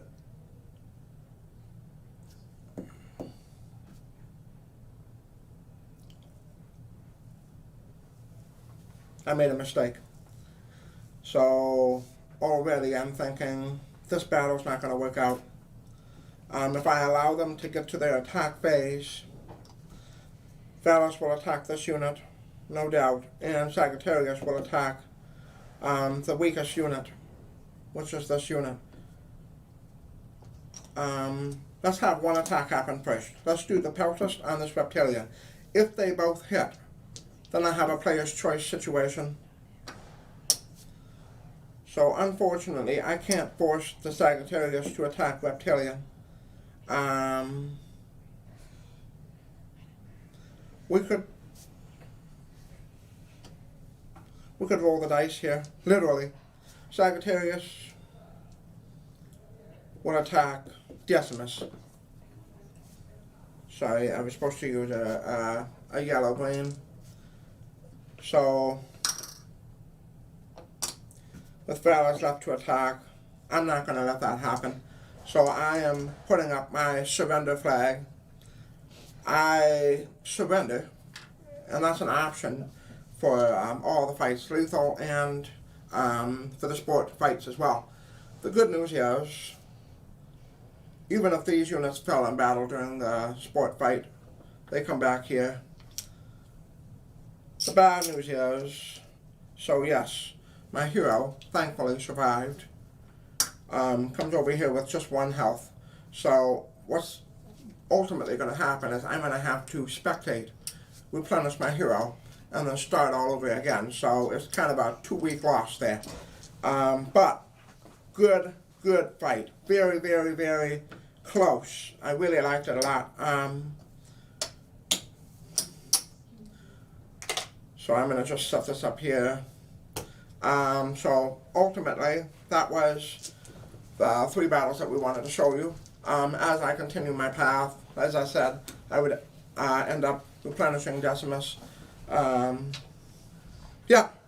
thank you for joining me in, and Logan as well. I'll be right over there for the Q&A. Adam out. Here we go. All right, welcome back. I hope you enjoyed the playthrough. We were really excited to really get in and show you some of the content of actually how it plays. We've been playing it for a little while now, so yeah, we know it's a lot of fun and we were excited for you to see it. So let's get into some questions. I know they're going to be setting up for the Burncycle playthrough, so we'll take a handful of questions and then we'll kick it back out to Josh and Shannon as they play that. So first, is all the new content exclusively solo? So 2 things I want to say about that. The first one is, remember, this Kickstarter campaign, though the highlight is going to be Victorum, it is a 2-part Kickstarter campaign. We are also having a second product, which is remastered, which is, Lost Cities, Rise of Rome, some of the other content that has happened over the years, remastered with new artwork, with some of the new rules changes, and just streamlined all together. And that is all. There's solo content in there, there is PvP, there is multiplayer co-op. It's all the content that it used to be. So if you're a solo or you're not a solo player, there's plenty of content in the remastered set for you as well.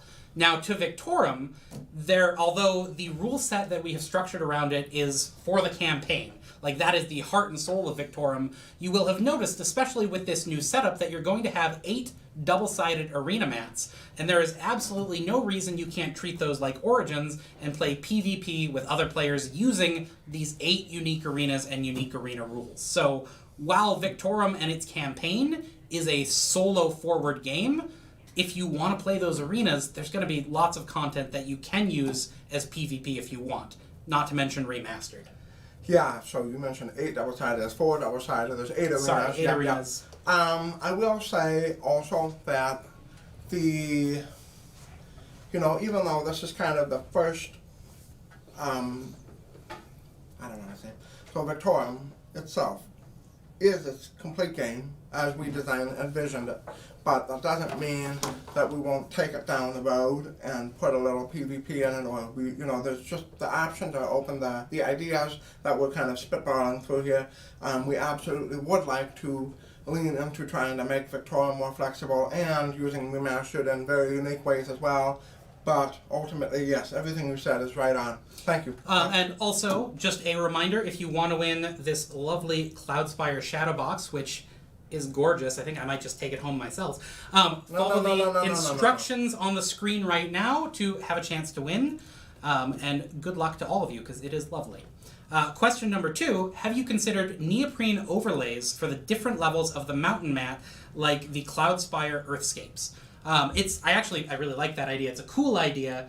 It might be just too many components because we've got so many arenas with so many needs. And bear in mind, there will be graphic design representations to help all of these arena needs. The arenas you saw today, we just cut from old Hoplo playmats, so we have the right shape, but none of the graphic representation has been applied to that yet. So while we probably won't have neoprene overlays, going out on a limb here and guessing we won't have that, there will be art and graphic design that reinforces the mechanics of each individual arena.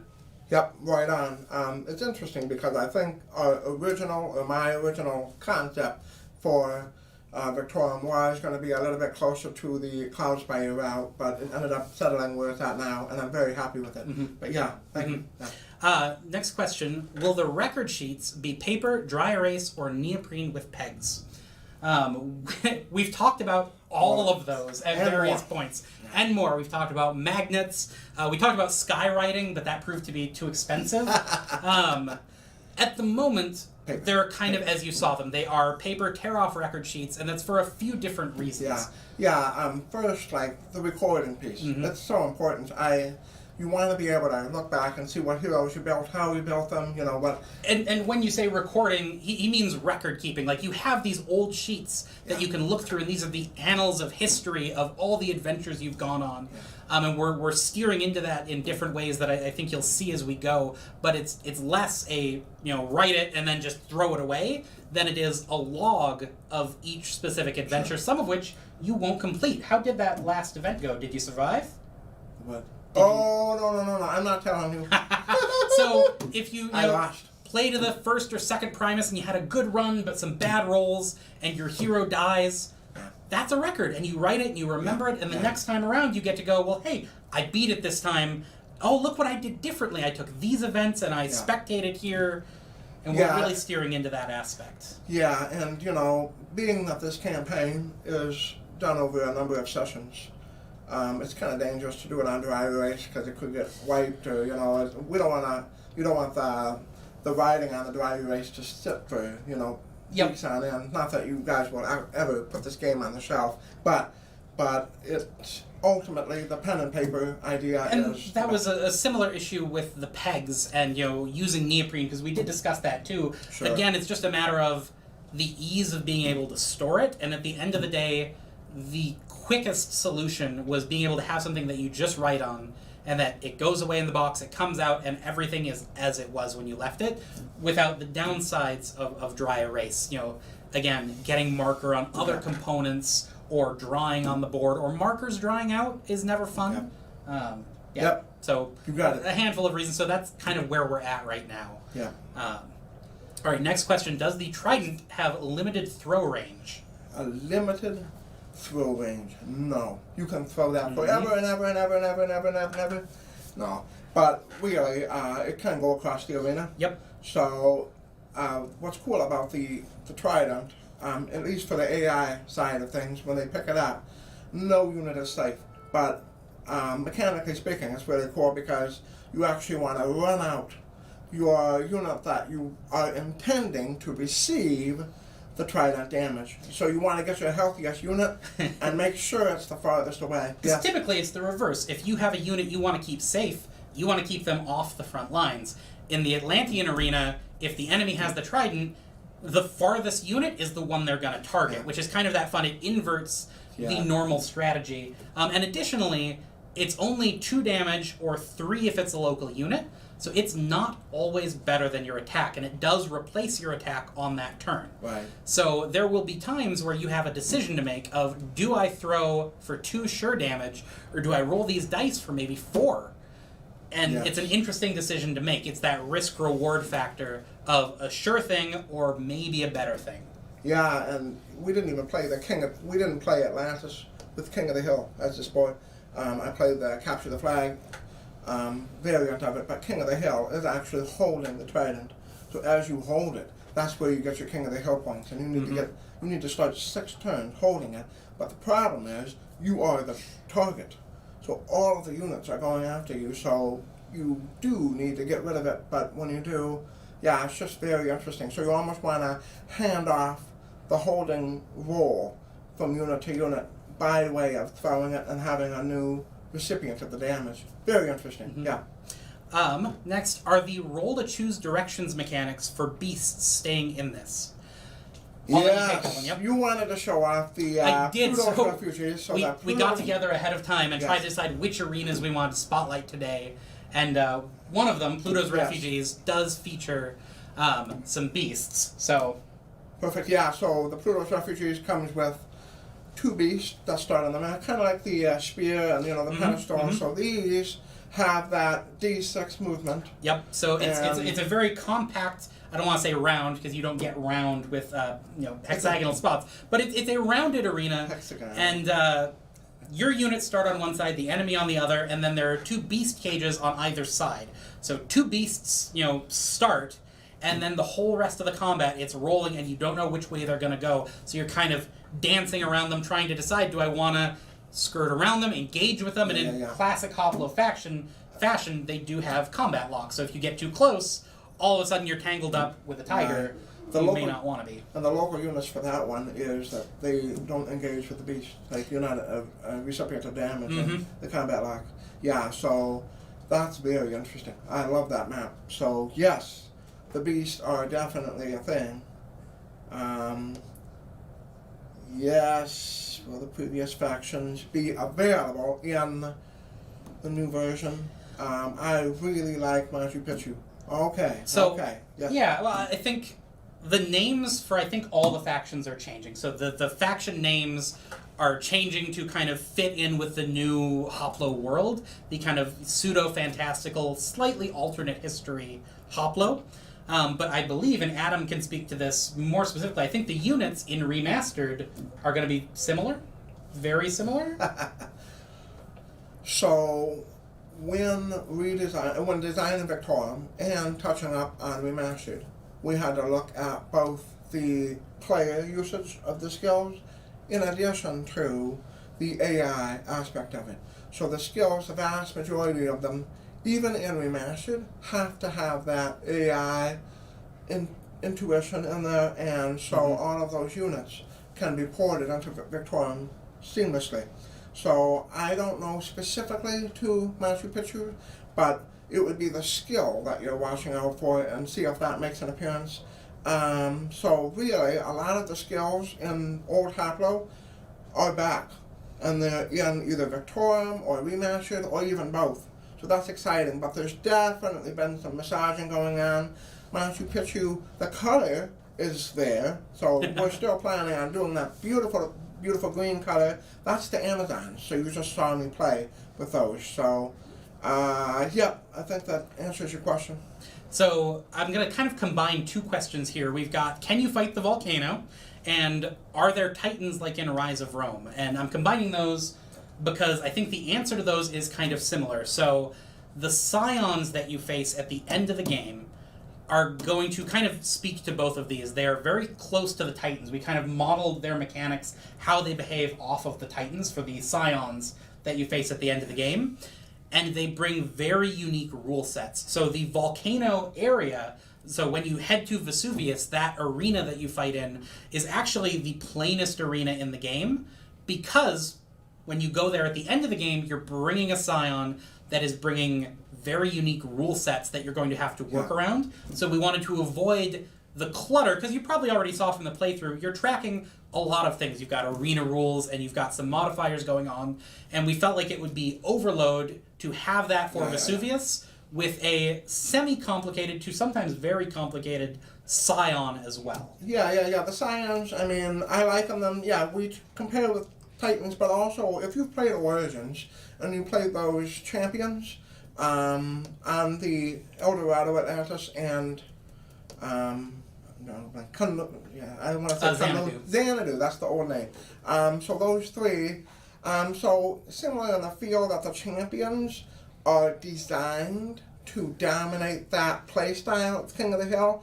So, you know how they roll the 4 dice, and then there's the chain of commands and which things trigger, whether it's attack, move, ability, and whatnot. So we sort of, I would say that the Scions have a little bit of a mishmash between those champions and the Titans themselves. We definitely use a lot of the dice, but they are very different than the Primuses. So funny enough, even though the vast majority of the game, we're talking hours, leads up to this defining moment, the Scion, but when you get to that fight, it's a game changer. Yeah, it's a very different feeling fight. Yeah, and those Scions will have tons of different strengths and weaknesses, and I've mentioned this before about when building your army and building your squad and your hero, with that Scion in mind, it's very important because, the planning of the unlocking, but you don't want to lose sight of what your end goal is for the game. That's what I mean to say. So as you're building your,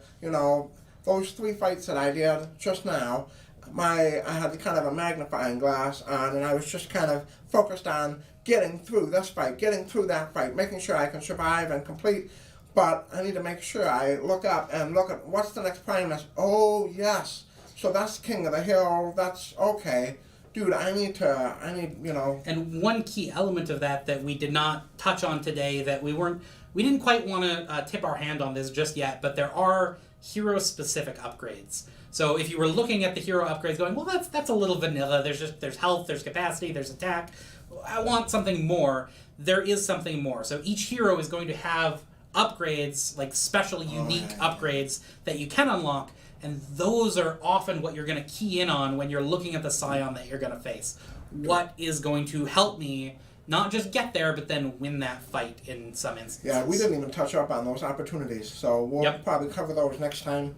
But absolutely, there's definitely some customization opportunities there for your hero. Yep. Yes. Will the region arenas always have the same special obstacles? Yes. So those are set. So I would say the Amazon arena that Adam was playing on at the end is probably the most crowded. Like, that has those columns. Its whole identity is tied up in obstacles really getting in your way and messing with your plans. Most of the others are a little more open, or if they have arena chips, there's slightly fewer of them. Oftentimes they're not obstacles, they'll be units you interact with or objects that you interact with. They are all the same every time you fight in that arena. But also bear in mind there are going to be 8 different arenas, and you control how much you fight in a given arena. That is in to some your degree, control. yes, definitely, because at the start of the game you have your Primuses laid out before you, so you are absolutely going to spend a fair amount of time in 4, 5, 6 of those 8 arenas for sure. So, but yeah, they're all dynamically different, and special rules, and there's there will be times where, as you're building your team, you're looking at these, especially as you play the game more and get more familiar with them, where you look at the team that you're building and they play to certain strengths. They play to certain arenas. You're going to want to target more events over here in Pluto's Refugees than maybe you do over here in New Argo. Yeah. And as such, you might take more of those events, and when you get to New Argo, if you have to, you're going to maybe, spectate a little more or look for a shorter path through that region and just do what has to be done. Maybe get to that Primus fight, take that Primus fight, and then move on. And it's going to be different game by game. Yeah. And you'll probably have favorites, too. I know we both have our favorite arenas where we go, I want to go there and have more of those fights. Yes, and I mean, we haven't even gotten into the units that are specific to the regions.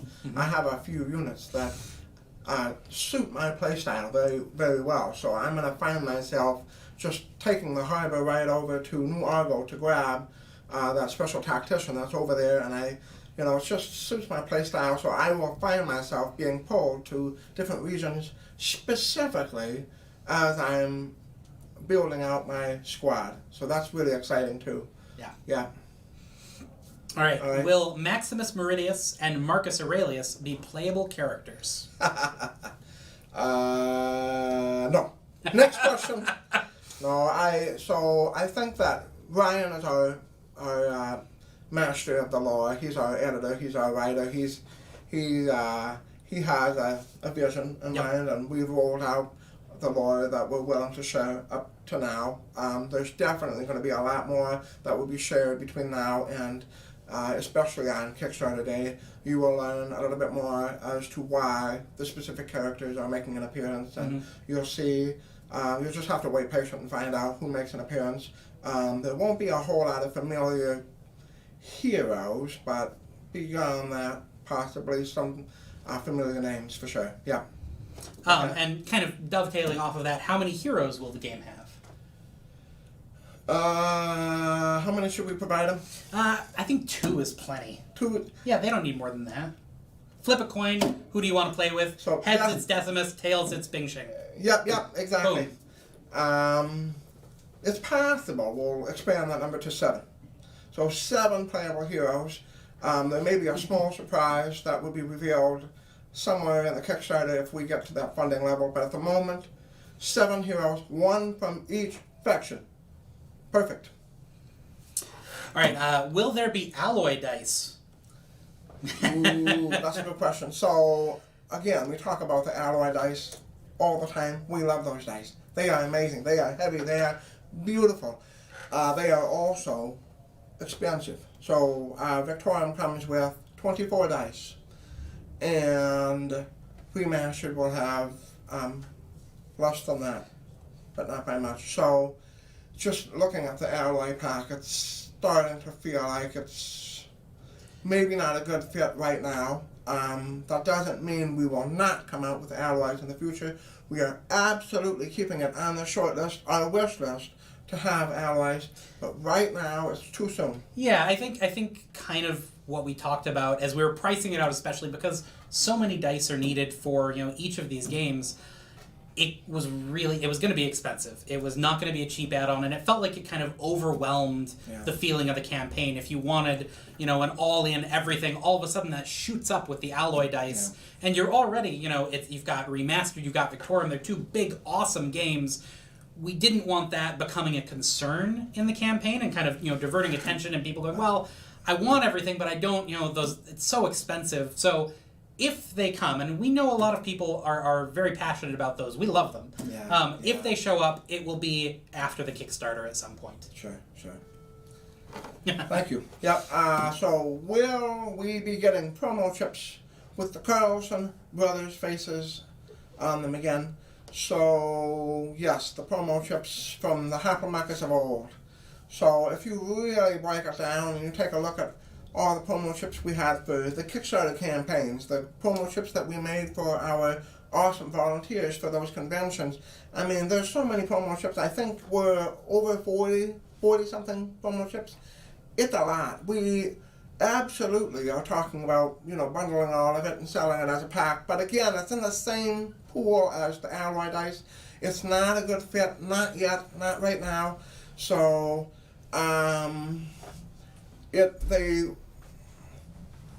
So for Remastered, they're compatible. So if you have them, yes, absolutely, we've made sure that they're still compatible with Remastered. Semi-compatible, because graphic design layout's going to change a little bit. Obviously, they're not canon. They're just fun chips.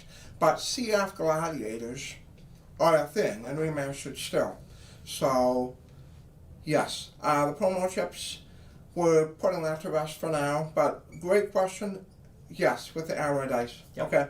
And I think we're about going to wrap it up and kick it over to some Burncycle playthroughs. Before we do that, just a reminder, the Kickstarter for Victorum and Remastered is coming up on May 11th.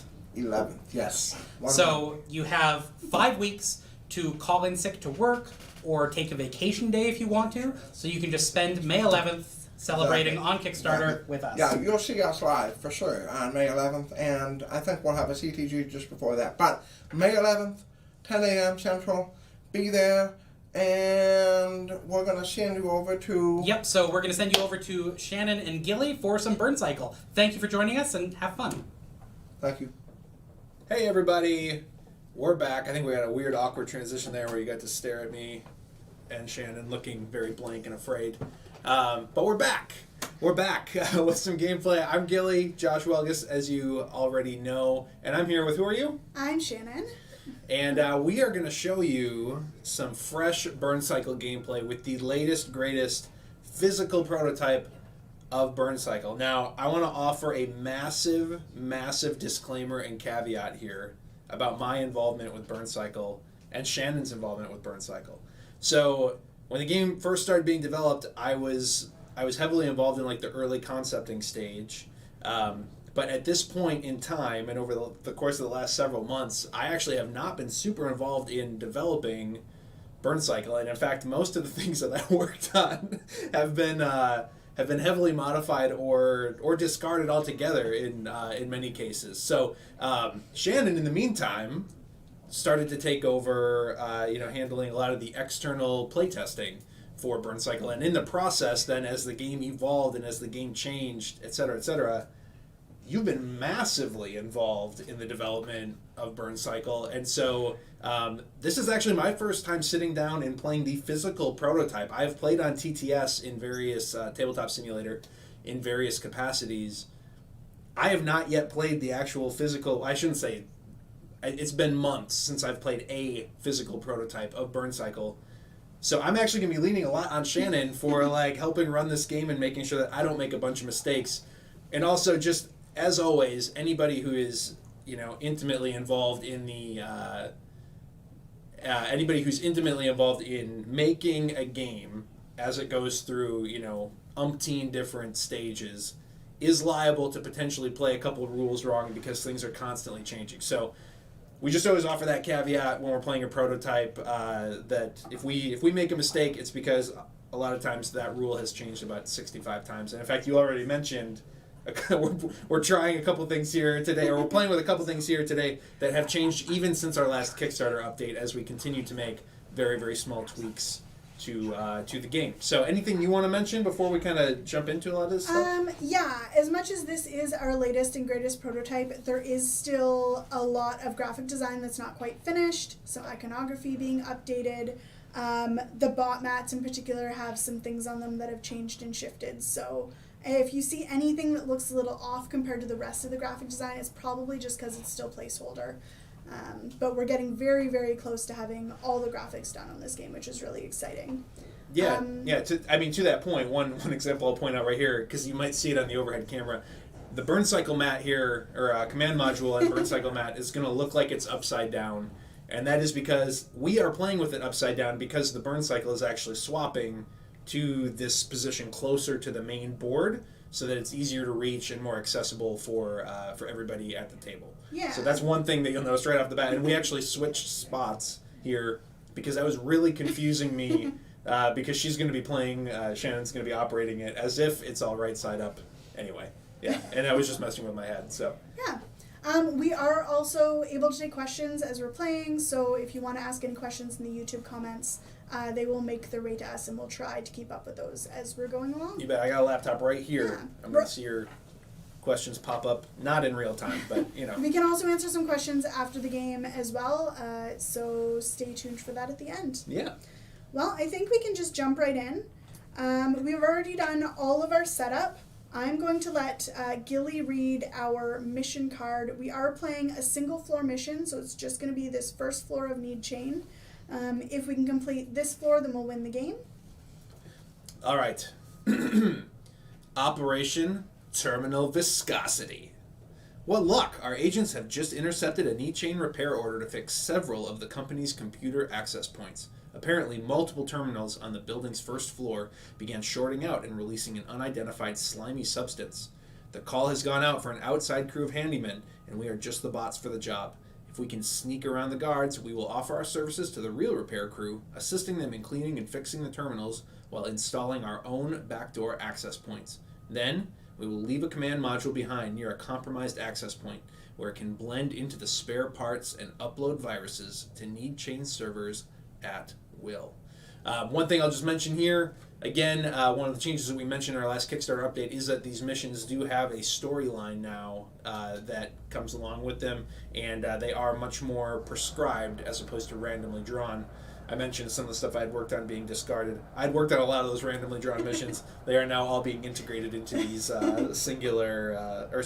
lot of those randomly drawn objectives are now being worked into and changed dramatically for these various missions that we're developing. So, yeah, anyway. All right, so the other side, kind of much like a Bones card, has all of the information we need for our mission. So the special rules are that bots that have the repair ability, which is something you can upgrade on your bot, are able to repair empty terminal spots. So we haven't populated terminals onto the board. We need to take repair actions while on those, spending 2 power in order to get a terminal there.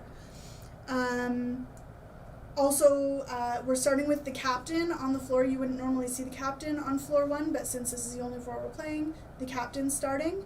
We've started our threat at 7, which means we've actually already realized 2 threat events. The CEO's pinged the network 2 times, and we've already lost our first Burncycle slot. So we had to purchase 2 during our first routing power just to get ourselves back up to 3. Our first objective is called Rec Support. We need to essentially repair 5 terminals between the 3 of us, me, Gilly, and Access, who's our command module. When we complete that, we'll get 3 power, and then we need to use all the terminals we just repaired, and Gilly and I, Crash and Subroutine, need to get back outside while Access gets to the storage room's objective marker. So if we do that, then we will win the game. We'll lose the game if our command module gets down to 0 power, or if we hit 26 on the threat meter. This is hopefully one of the easier objectives, but we are still going through playtesting in these mission cards, so we're tweaking the difficulties, but the idea is that there will be a range of difficulties throughout these cards, and I tried to pick one that is hopefully an easier one. Yeah, and one thing, I don't think we mentioned this in the Kickstarter update. We mentioned that some of the missions now in the game, rather than being 3 floor, are a single floor mission, and one of the ways that we're balancing that difficulty is, as Shannon already mentioned, adjusting where the threat meter starts. Everything we've shown up to this point, the threat meter has started at 0, or at 1 rather, and so we're starting at 7 here because it's only a single floor mission, so in order to scale that difficulty, we need the threat to start at a higher level. Absolutely. So let's introduce you to our bots. Our command module is Access today. Access is a hacker, and her ability is traffic control. So the first time each of us accesses, or when we access the network on our turn, which is now a separate part of our turn, we can choose to go counterclockwise instead of clockwise. But if we start going counterclockwise, we have to spend the whole turn counterclockwise. I'm playing Crash, so my ability is Breaching Charge. Basically 3 times per game, as a general action, I can just destroy a wall without having to do the normal AP check that would be associated with it. So that will be super helpful. I haven't unlocked any of my other abilities yet, but hopefully I'll be able to. Mm-hmm. And I am playing my favorite character in the game, because I've played this game so many times, like I just mentioned, Subroutine.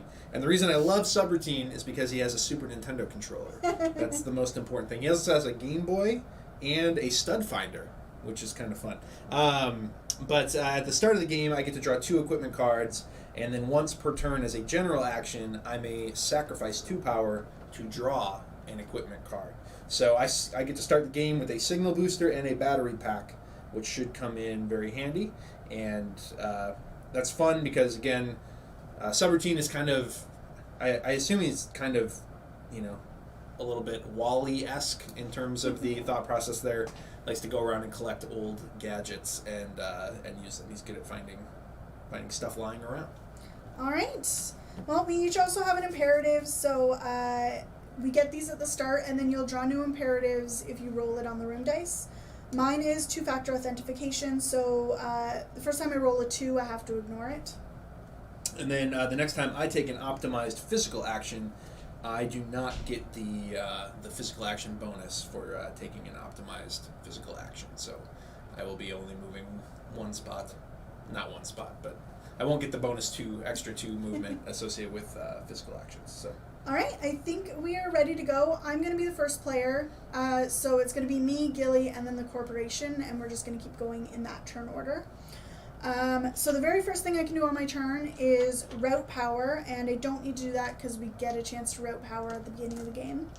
Next, I build my dice pool. So I have, 7. 7. 2 more? Yes. So I have 7 basic action dice is my dice pool right now. And then I take actions. For every chip on the Burncycle, I can take an action. They're just general right now, so there's no optimization unless I alter the Burncycle, which I can do with either my own reserve or our combined reserve, our team's reserve. Very first thing I want to do with my first action, I'm standing right in front of this door and I'd like to open it. So to do that, I take a keypad action and I draw a keypad. And this keypad, it's a level 1, so it requires a utility or 4 AP brute force. We do have a utility in the Burncycle, or in our reserve, which I could use. I think I'm going to do that, actually. So I'm going to spend that. Very selfish. Very well, selfish to use it for herself. I don't and have not any save in it my for personal. subroutine. So that door is open. These are placeholder door markers, and this mat Thumbtacks. actually doesn't have any holes Oh, in it. whoops. So It does now. It doesn't still. I think. So as part of my action, I get to move into the room. These are the surveillance markers, just marking this room hasn't been surveilled yet. So upon entering it, I get to roll a room die. If you could exchange those for me, the white ones, the white dice. Yep. Thank you. There you go. Okay, this room has a power cell, which means I gain a power, which is awesome, and even more awesome that there's not a guard in there. So next I am going to move, and I think I'm going to try and take myself over to this terminal while I let Access do this one, and eventually we need to get Access over into this room. So I'm going to move, but first, actually, we have the Captain's chip, which means I have to do the Captain's action, which is rolling the ping die. Each Captain has a different action that comes up, and this is Lattice Works. All right, that is increasing the CEO's network level. Okay, and then I get to take my action, which is going to be movement. I need to move 2, but if I get extra movement, I can definitely use it on Access. I'm just going to roll all of my dice for movement. What? It's a nasty roll. So I got 4. These blanks I could use for an extra 2, but I don't need it. I'd rather just put it back in my dice pool. So 1, 2, 3, 4. And then my third action is going to be trying to open this door. So another keypad action. This one is a free pass, so that is fantastic. I get in this door. You got the thumbtacks? I do, yes. And there's one room die in here. We're hoping for no guards again. I got another power cell. So I'm in the room. I've collected extra power. Now, since I've gone through the burn cycle doing actions, I go through the burn cycle again on the network. So this is one of the things that has changed significantly throughout the course of development is how this network access works. So now it is just a phase at the end of your turn that happens every time, as opposed to in the past where you had to choose to take a separate network action, which was causing a lot of friction between like whether I wanted to move on the mat or whether I wanted to do the network, all that kind of thing. Yeah. Yep, absolutely. General chips move me 1. Because we have access as our CM, I can choose whether to go counterclockwise or clockwise. I think though I'm just going to go clockwise. 1, 2, 3 nodes that I can land on that hub. Boom. Now hubs now are specific in what they do. This is another change we've made recently. So the first layer hubs all increase your network level. So that's the action that I have to take for that hub. That's what I want anyways, because I want to make sure I'm keeping my network level up to the pings that I can boot them if I come across them.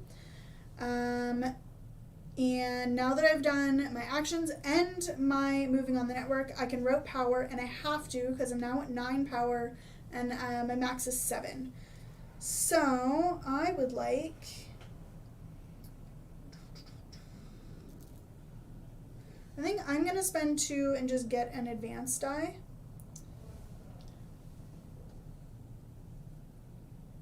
Okay, and now I degrade the burn cycle, which is done by rolling this die. And I have to degrade the first slot. Since it is empty, it degrades the next one up. So slot number 2 is degraded. All right, that's my turn. Over to you, Gilly. All right, so I'm over here, and I think my course of action is I'm going to come over here to check out the terminals in these 2 rooms before I mess with a guard that I know is hanging out in there. So my first thing that I'm going to do is I'm going to use a keypad action to try and unlock Okay, that door. so the first slot we have is degraded. If you wanted to, you could Oh, that's right. put something there. Otherwise, you can't take an action on it. But we don't have a utility. actually. You do, because you Oh, have your goodness. own reserve There over it is. here. There it is. Yep. Let's do that. I'm gonna swap that in. Awesome. Perfect. So, utility, Okay. it's optimized. So because it's optimized, I get to skip this first icon here, so I don't need to spend my other personal reserve token. So that door is unlocked. Perfect. I'll take that. Okay. And I need a thumbtack. There you go. Boom. I cut off the pointy bits for you. Oh, that's very kind of you. All right. So then. Didn't need injuries on live television. Yeah. All right. So I get to hop on in that door, and then I'm gonna need to steal dice from you because I have 1, 2, 3, 4, 5, 6, 7 dice. Yep. There you go. We're playing in a very constrained play space so that we can get everything on camera. Just so you know. And then I think, well, so I need to save enough. No, because I'll get to move into that room automatically. So I just need 3 movement. I'll roll. Access could use some movement too, though, if you overroll. Yeah, that's true. Okay, I'm gonna roll all my dice just for movement, and then I'll use my last action to open the door. That's a lot of movement. All right, so 4, 5, 6, 7, 8, 9 movement. That gets me here, no problem. That's 1, 2, 3. Where do we want to take access? I was shooting for this terminal. 1, 2, 3, 4, 5, 6, 7, 8. Boom. Perfect. And that's okay. So that's all my dice. Now my last action. Oh, and then we should have on that movement. We need to take the captain's action. This is true. That's threat. That's bad. Up by Yeah. 1. By 1. By now? 1. Okay. That activates the monitor protocol. Level 1 doors are now level 2. I just got to that door though. Oh, that is okay. All right. So this door is now a level 2 door instead of a level 1 door right before I want to open it, which kind of sucks, but I'll see what's there anyway as my last action. And I don't have anything I can do to get that open. So it's jammed, which means you can't brute force it. It requires a physical and a shock, which loses you a power. and I can't do any of that because all I have is this. So that is the end of my turn. So I can route power now. I think. So something I'll point out, you don't have to do it, but we do need to get access to the repairability before access can actually repair this terminal. I have enough that I can do it on my turn, but Okay. I also have enough that powers, I have enough that I can do it on my turn. So it You're- costs 1, right? Mhm. Which is the current. You might see on camera it looks like it costs 2. That has been adjusted. Yep. So I'll spend the 1 to unlock repair for access because I am very generous, and I think I'll chill with that. Okay. Yeah. Okay. So now we need to degrade the Burncycle again. You have to do your network turn Oh. first. That's right. That's right. Okay. So I move. Where's So my? Here your we go. green, Yep. utility, and then 2 more. Can I stop there though? You can. You don't have to take all of the moves. Yeah. But stopping there, whether or not you stop there, you get the network level just because you landed on it. Oh. Okay.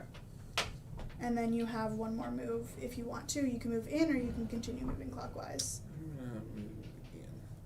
Perfect. Like that. All right. And then I do want to point out that you do have a network card that activates on a layer 2 tech node. So if you want to activate that, you can. Terminal card and take any option on it at no cost. I will go ahead and do Seems that. like a good idea. All right. So there's a terminal card for you. All right, I can either draw a mod, I can increase all bots network level, or I can reduce threat by 1. That would bring the doors back down to level 1. That is about to go back up by 2. Yeah, I was gonna say the odds of that still being the case though by the time it gets to my turn is very slim. So I think I'll just increase our network levels by 1. Sorry, by 2. Network level by 2. Wow. Okay. Ooh. Very, very powerful. Card's OP needs a nerf. I've already adjusted all of them. Just kidding. Alright, and you get a new network access card at the end of Yay. your turn. Okay.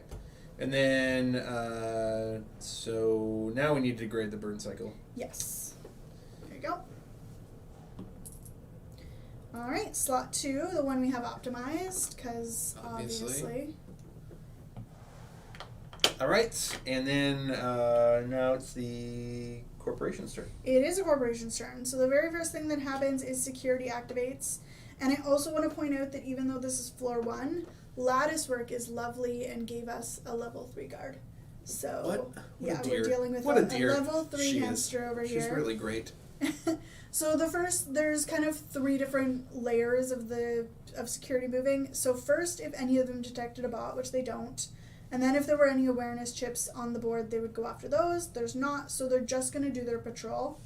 Our choice, which goes first, hamster is just moving 1, 2, 3, pacing back and forth unless something grabs its attention. And then lattice works moving towards the closest bot.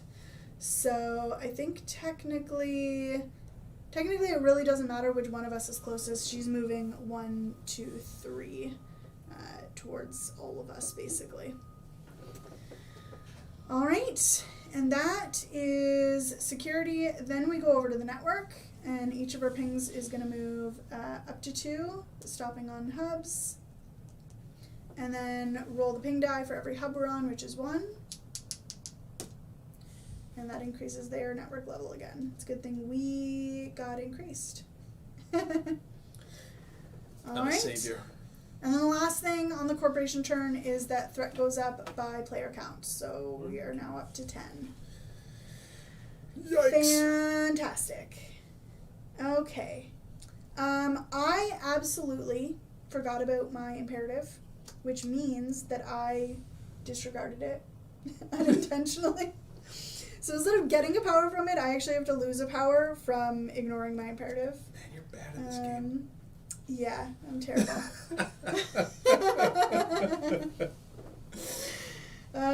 Okay, it's back to my turn though, and Nice. we're gonna keep going.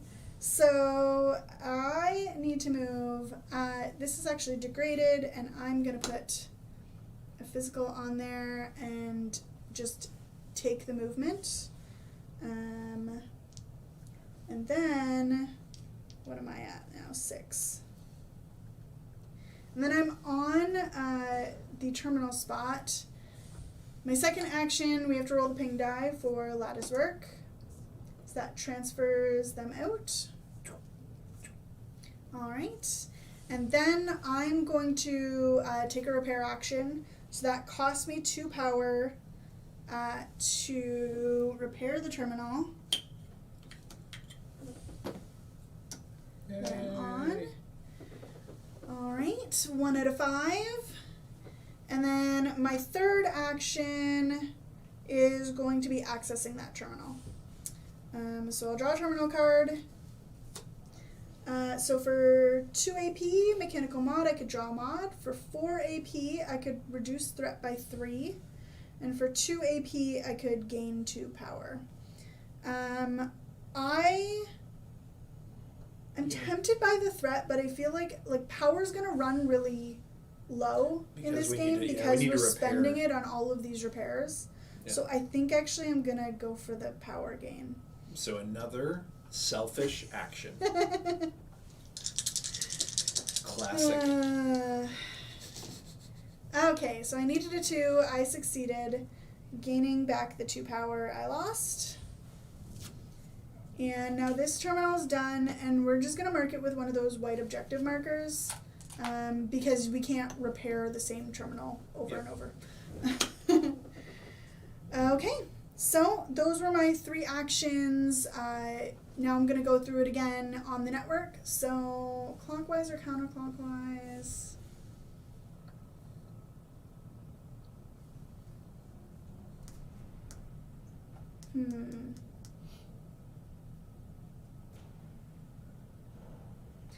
Okay, so I'm going to go counterclockwise. No. I'm going to move in on that next node, so I'm going to move into that physical. Perfect. And then I get to move 2 more, so I'll move to that hub. Perfect. And second layers decrease the threat by 1. Yay. So I'm stopping being selfish for a little bit. Well, you still didn't make that door any less miserable for me, so. I'd put a physical in there. Well, that didn't help you, actually. Exactly.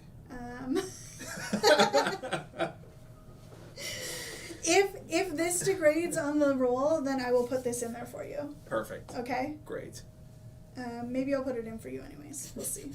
Alright, so we're degrading the Burncycle. 5 wraps around to 2.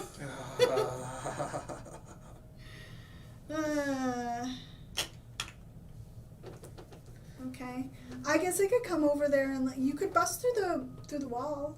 Maybe. I don't think I can. I don't have a straw. I don't think I have a No. powerful enough roll that Just I can do that. come down over here. It's true. But then I'm gonna have to unlock that one too, and they're all level 2. Well, weren't you gonna come in here and then go through there anyways? Yeah, You're just going the opposite way. I know. But either way. Either way. Yeah. Okay. Just don't get too close to lattice work. Okay. Noted. Okay. So that's the end of your turn. Are you routing any power? I am not routing power. Not routing power. I literally made a note on the player aid that says don't forget skills. Lattice work has a skill every time after ping activation. Lattice work moves towards the closest spot. Wow. For every time the die was rolled. So it's been rolled only once, but she is that much closer to you. Okay. Enjoy. Yay. Yay. We rolled that a couple times on our first turn too, though, didn't we? That was off of her ability, not Okay. off of the network ping activation. Gotcha. Okay. Yep. Okay. Perfect. And she's not mean enough to also activate off of her own ping roll.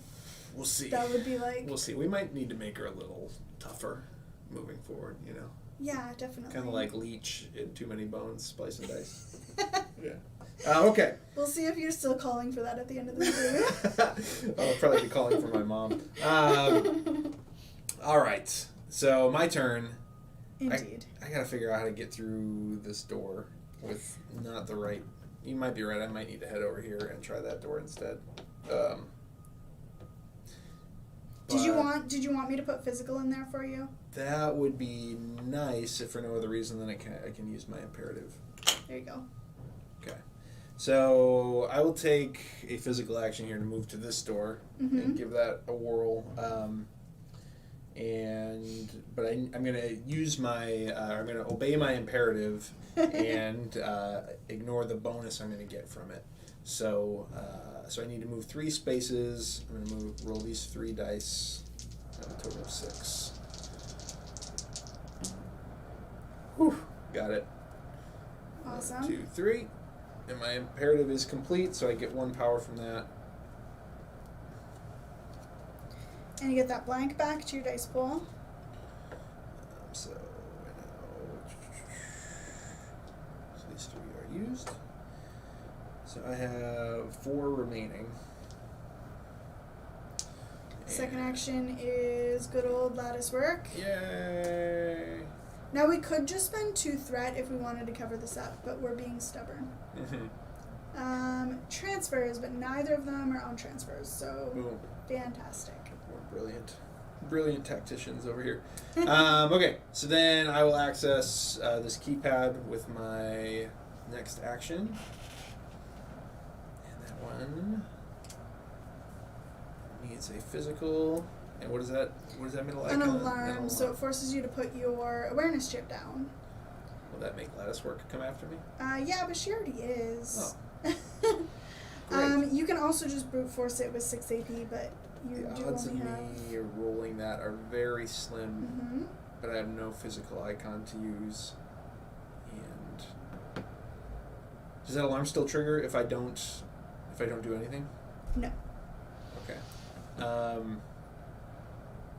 I don't think I can. I mean, I'll try. Come I'll over try. there and bust a hole for you, aren't I? I might as well just try to roll 6 with these 3, which would be an epic roll and very unlikely, but we're gonna go for it. Now, if I miss on this, Then does the alarm trigger? No. Okay. Only if I actually open the door. Yeah. No dice. No dice. Okay. All right. Well, that is the end of my turn because that's all my AP. Yeah. Okay.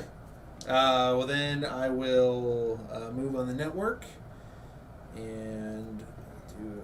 Well, hold on. You moved, and then you did the door. Mm-hmm. You just still have one more action, right? Yeah, I'm out of dice though.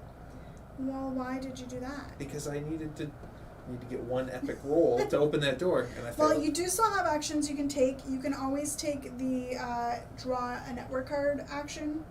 That lets I'm you stupid. I should have used my battery pack. do it. I'm all What about. did I roll? I rolled a 3? You rolled 3. I need. And you had one blank actually too, so you do still have one die left. Okay. But I rolled that one though. Well, oh yeah. Okay. For my. yeah. You're right. Okay. There is. I need a good roll here. There's a chance. Oh, so close, so close, so close. Yeah. It didn't break though, so Yeah. at least you still have it. Yay. Okay. So I have one die left, but I don't need. I mean, I get. If I were you, I would Step move back. back one space because Lattice might get next to you. All right. This work wants to get with me, Well, she'll still be one away and actually. she is still going to be able to. Okay. So that's the end of my turn. Very productive. You get to degrade the burn cycle. You get to go through the network. and then you I get just to did. degrade. Yeah, I did. Oh, Sorry, okay. I did. I went there. No, you didn't. That was your last turn. Okay. That did. Okay. Physical, and 1, and. And that one decreases threat. And do I want to step in? I do. Okay. All right. Fantastic. Now degrade the burn cycle. If you could roll a 2 or a 3, sorry. 4 is better than what we've been rolling, so that's fine. Okay. Okay. Corporation's turn. So guards are gonna move. They don't have anything within their awareness, so they're just patrolling. We will do lattice work first. 1, 2, 3, and she can now see you, so your awareness needs to go on the board. And then hamster, 1, 2, 3. And then the pings are gonna move. 2. Does that transfer out? No. Okay, so not on any hubs, and then threat goes up by 2. Okay, fantastic. And then it's my turn again. I was gonna come punch a hole for you, but now you and Lattice Work are in the way. Why don't you come and punch lattice work? Because it takes 15 to stun her and 20 to knock her out. Your name's Crash. Do something. Stop I being crashed selfish through and save walls, me. but you're standing next to all of them. Save me. Okay. If you would have just made the doors easier to open for me, we wouldn't be in this mess. I do have an ability that lets me brute force keypads easier. How but convenient for you. maybe we should have swapped positions. What I should have done is actually discarded my signal booster to. I should have. No, I would have had to pay for that. Yeah, never mind. You should get your black market. is Yeah, what I you know. should That's do. what I was. That's kind of what I was thinking. But I need to pay for that, Okay. and that will give me less dice. All right. I have 6 of those and 1 yellow. And we have physical first, so I am going to try to move, I think, all the way over here.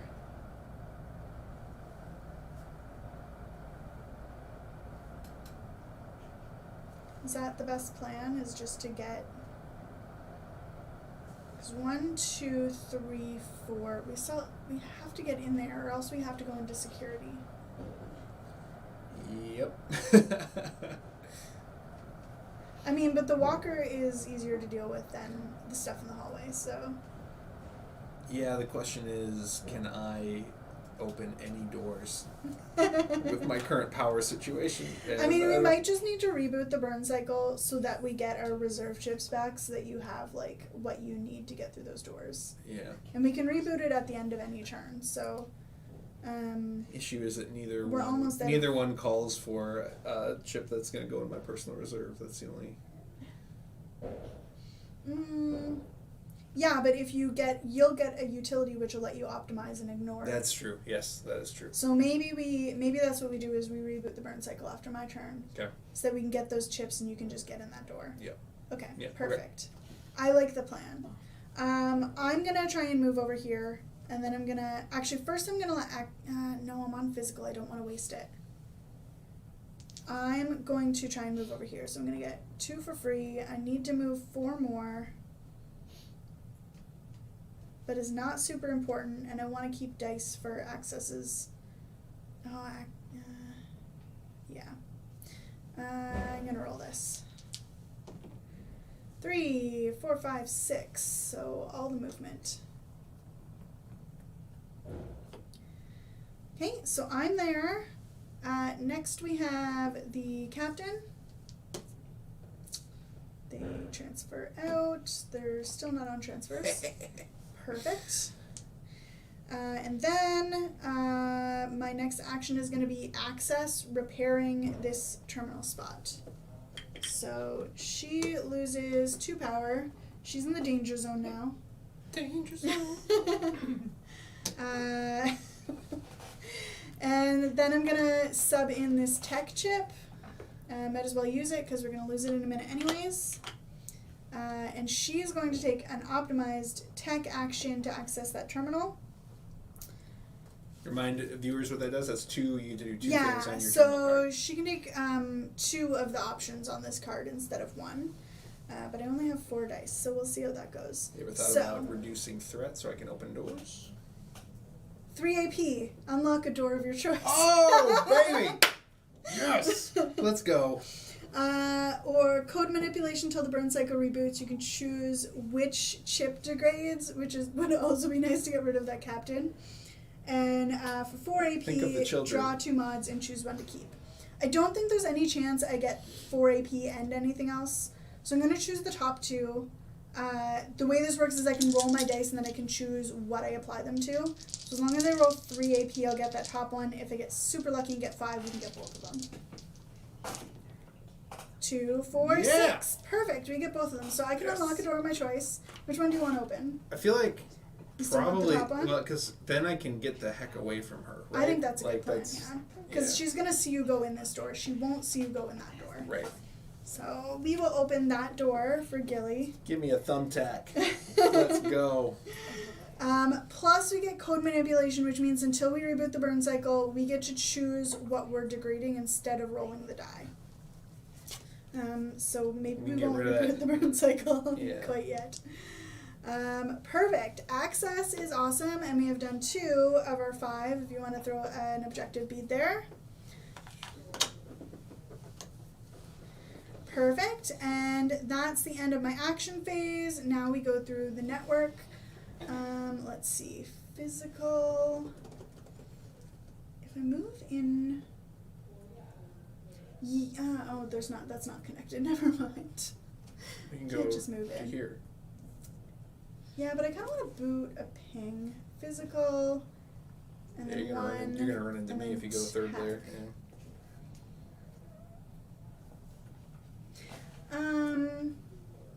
Physical, 1. Okay, so I'm gonna go clockwise to that physical. Wait, No. Nope. Learn your colors, Gilly. To the physical, and then I move inwards by 1. And then I move to where the ping is, and I boot it. So, perfect. So it just goes up to the top. The ping.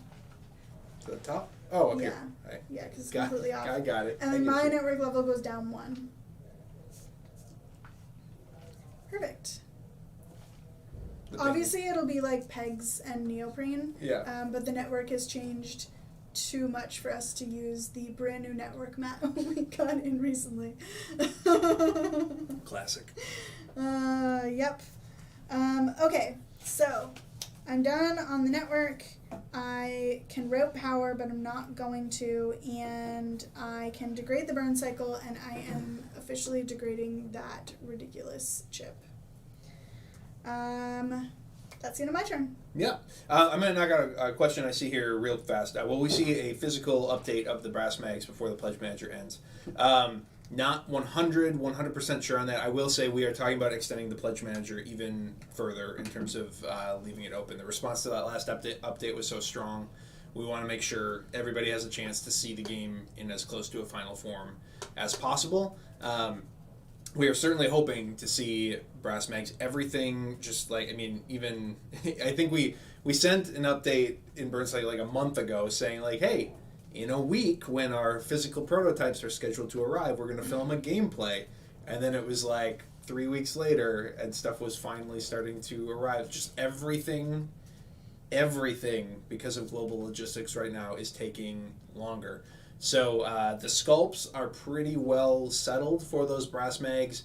We just don't know exactly when we can expect to see like the actual prototypes here in terms of how that relates to the Pledge Manager.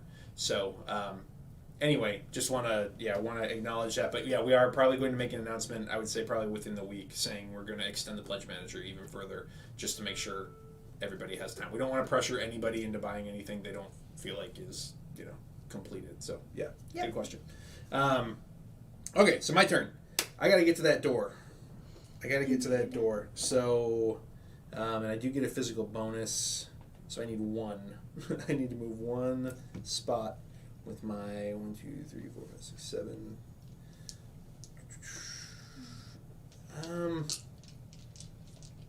I think what I'm gonna do, no, because I need that power for those terminals. I'm going to roll 3 dice for 1 movement. That seems like overkill, but I can't risk it. Can I point something out before you just run inside? Yes. Because I've just realized that if you run away, actually, never mind. I was going to say access is the closest bot to lattice work. But access is actually in a hiding spot. So I'm the closest bot to lattice work if you run away, and that's fine. Access would get shut down if she gets hit, and we can't afford that. Although I actually need, I need 4 movement to get in the room, though. Yeah. We may want to repair, it's a general action to repair because we all have repair now. We may want to repair access a little bit so that she's not 1 hit away from dead. I'll leave that to you. Look, you're right next to her. Well, I'm just trying to get away and do something useful, okay? I've spent much of this game just attempting to be useful. I hope you get there someday. Well, I do get, you know what? Oh, I got this guarantees at least 1. I'm going to roll 3 and my battery pack. Perfect. That's very good. Whew, I'm glad I did that. I can convert this to 1. I don't need to, though. I'm just going to step into the room because then I need to see if there's a guard in there. So these are going to go back to my pool. This does not break. Yeah, the battery pack is a breakable equipment, which means some sides on it will break it if you use it, but he's been getting lucky and not rolling those sides. And her awareness is 6. So she gets you up to there, right? Yep. All right, so I'm in the room. Now I need to roll the room die and see what I'm dealing with in here. Where did the room die go? That is right there. Okay, that means the door locks behind you. Door locks behind me. I am now locked in. On the plus side, I unlocked the door successfully. I am no longer thwarted by this stupid security level. Okay. All right, so that was my first action. That's degraded. Yeah, that's degraded. Yep. So, but you do still have a tech in your. I think I'm going to do that because I want to get over to. I want to see if I can get over to that terminal to repair it all on this turn. So I'm going to go like that. And I need another 1, 2. Oh, I gotta. There's a terminal in that room. Oh yeah. It's right there. I'm an idiot. All right. Also, how many dice do you have left? I have 6 dice left.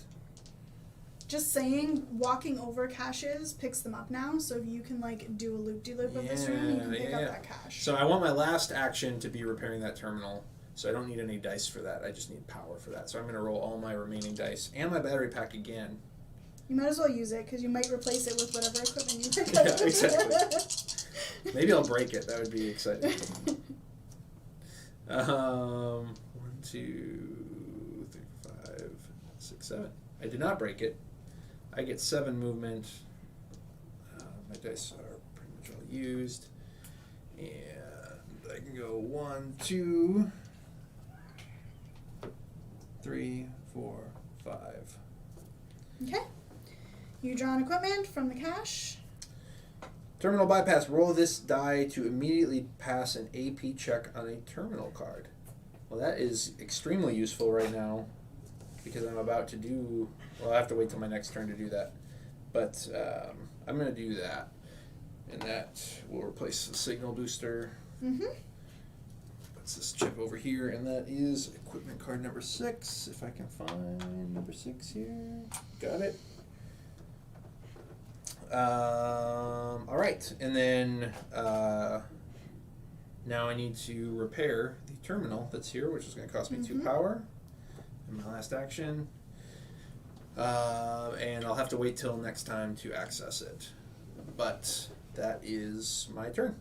Awesome. Okay, now I can route power. I don't have enough power to route, so I'm just going to chill so that I don't die. And degrade. Oh, I need to move on the network though. So I'm green. So physical and 2 techs. And so I'm gonna bump into this ping. Mm-hmm. So you stop on its spot, and then That was my second move. And do I get anything for booting that ping? Nope. That's You used get to rid get of it. something. You used to get something. I get nothing. And then my Get last that movement. done. My last movement, I'll move in. Alright, so the 4th layer one is awesome. You get all 3 of the options, so you get to decrease threat, gain a power, and increase your network level, but then you get booted back to the start. And I decrease it by 1, correct? Not by 2. Yes. Right. Okay. And nope, You're over. I'm over here. Yep. I know what I'm doing. And Alright. okay, so that was my network move. Mhm. I don't want to route power even now that I have an extra one, and now we degrade the Burncycle. And it's your choice. Oh. This is all, we're out of reserve trips now, so I mean, I might as well. a decision on whether we want to degrade or keep going. You wanna 2 go on? action. I think I can go on 2 actions. I think that's Right. fine. So yeah. Yeah. Perfect. All right. So it is the the corporation's turn now. So guards are gonna move. We don't have any bots within awareness, but we have 1 awareness token in play, which just draws the closest guard to it, the closest security unit, and that's Latticework. So Latticework's gonna go 1, 2, 3 and clear it off the board. You keep playing. I'm going to answer a couple of these questions. Okay. Is Burncycle still on track for August? I will say we haven't announced officially a delay yet. Again, with the way that global logistics are right now, we'll see. That's a question mark, simply because everything is just moving so stinking slow in terms of, again, everything from prototyping to production to boats to everything. But we'll see. Is the game going to come with the organizer for the cards? Yeah, that was something. I actually took a picture of this. To put in that last Kickstarter update and completely forgot about it. So this is made with foam. So a foam and a Gearlock Child box. But this card organizer, we are working on a actual plastic one like this that we do plan to include in the game. Mm-hmm. So it's really slick. It really works well. And yes, there is one of these planned. Exactly the final form it takes will be similar to this, just not homemade with foam, looking super janky. So yeah. And the idea is that it'll go right in the box with the cards in it, so you don't have to load it up. It just right out of the box, ready to play. Yeah. Boom. Then we get to see the back of the deluxe playmat too. We kind of showed. I guess we didn't show it like completely uncovered in the last Kickstarter update, but we did show kind of what the motif on both sides of the deluxe playmat is in the last Kickstarter update. I will make a mental note to take a picture of both sides of it without anything on it for the next Kickstarter update, which should be relatively soon. Because we'll want to announce that Pledge Manager extension soon. So I will make a mental note to make sure that we show both sides in detail without all the game components covering it. So we're still making final color decisions on that too, so the color might adjust a bit. One of the problems we're having right now is we really like this gray on the orange, but this gray doesn't look very good on the other gray. So we're just sort of trying to work that out. Yeah, you all have seen the blue carpet, which looks really, really great on actually on both sides. But not quite as good on this orange side. But it looks really great against the gray on the other side. So So anyway, we're having a lot of discussions about that kind of stuff. But again, mental note: we will make sure to show you both sides without all the game components covering it all up. Yep. All right. Last thing, because there's no pings on the network, their activation is to add a ping. So it goes on the core and then just moves twice. Oh, that's the core, not this. Yep. Correct. Got you. All right. So that is that. We actually hit our next threat event, which is all players draw an imperative.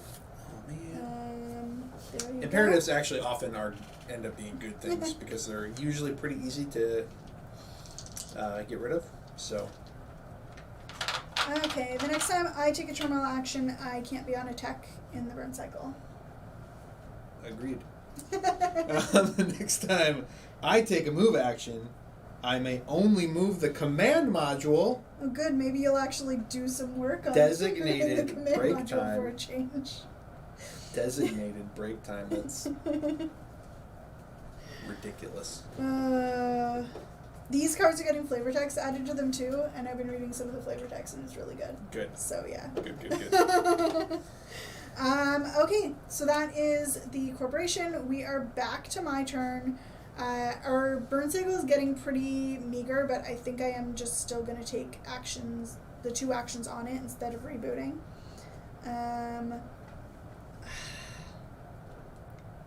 Hamster's going to go 1, 2, 3. Lattice work is moving towards you, FYI. Unless I drag her away. How does she even know where I am?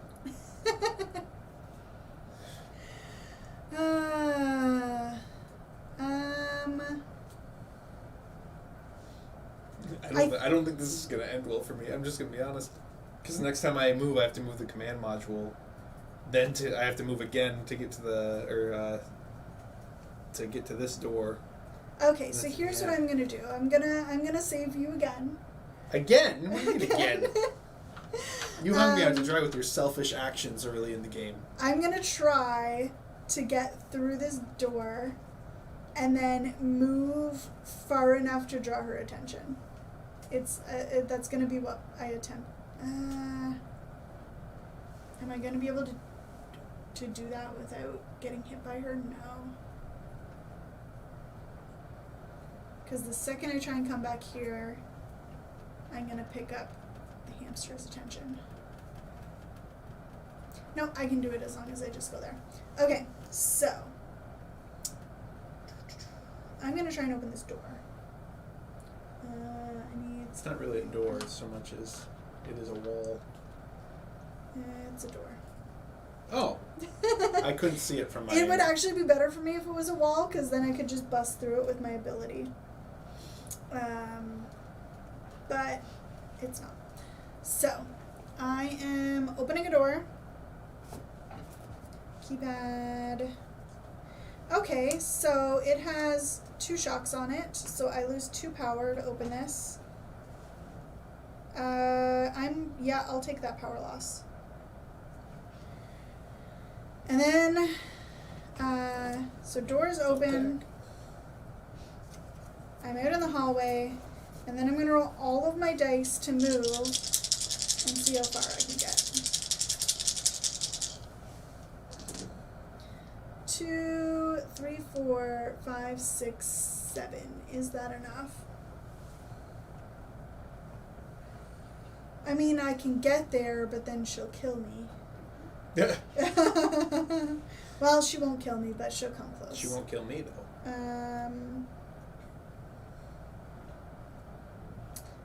Yup.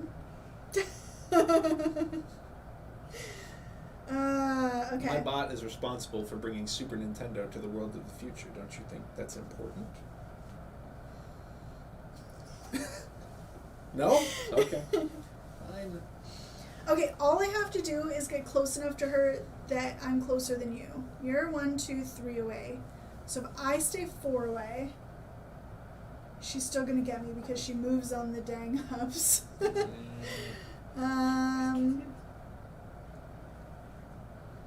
Can you move? Are you gonna be able to move? How far away from her can you get on your turn? Actually, you can't probably because this room is also. Yeah, I'm kind of trapped in here. So.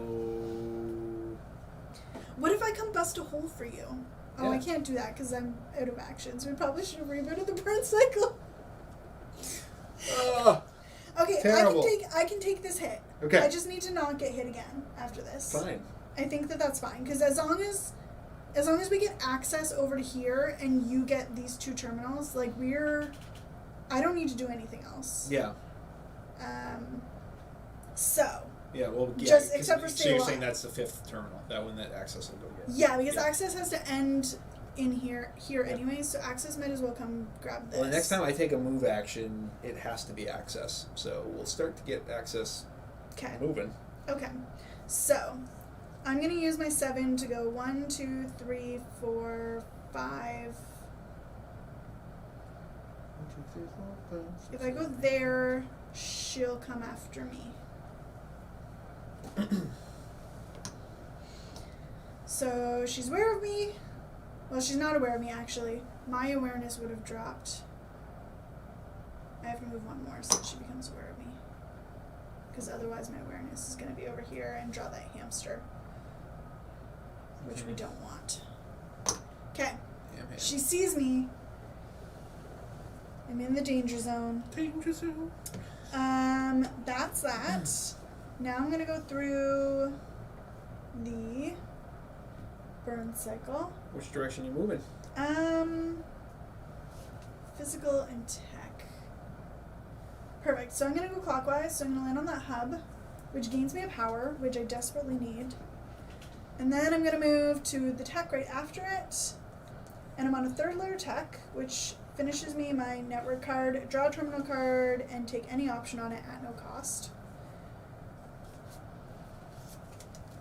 Alright, let's see. Reduce the CEO's network level by 1, draw a mod, or return all pings on the network to the core. It seems That not doesn't very really help. smart. A mod is great because it either has a fantastic ability I can use or I can sell it for power. And I need power. So the mod I got is the grapple arm.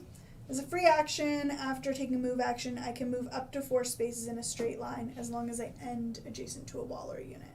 That's perfect. I could also sell it for 1 power, but I will keep it for now. Okay, so that's my turn. Why did I not unlock the efficiency algorithm a decade ago? Because there's so many good things Because that I'm an it's idiot. hard to know what to get. Okay, I'm done. The network. I need to degrade the Burncycle.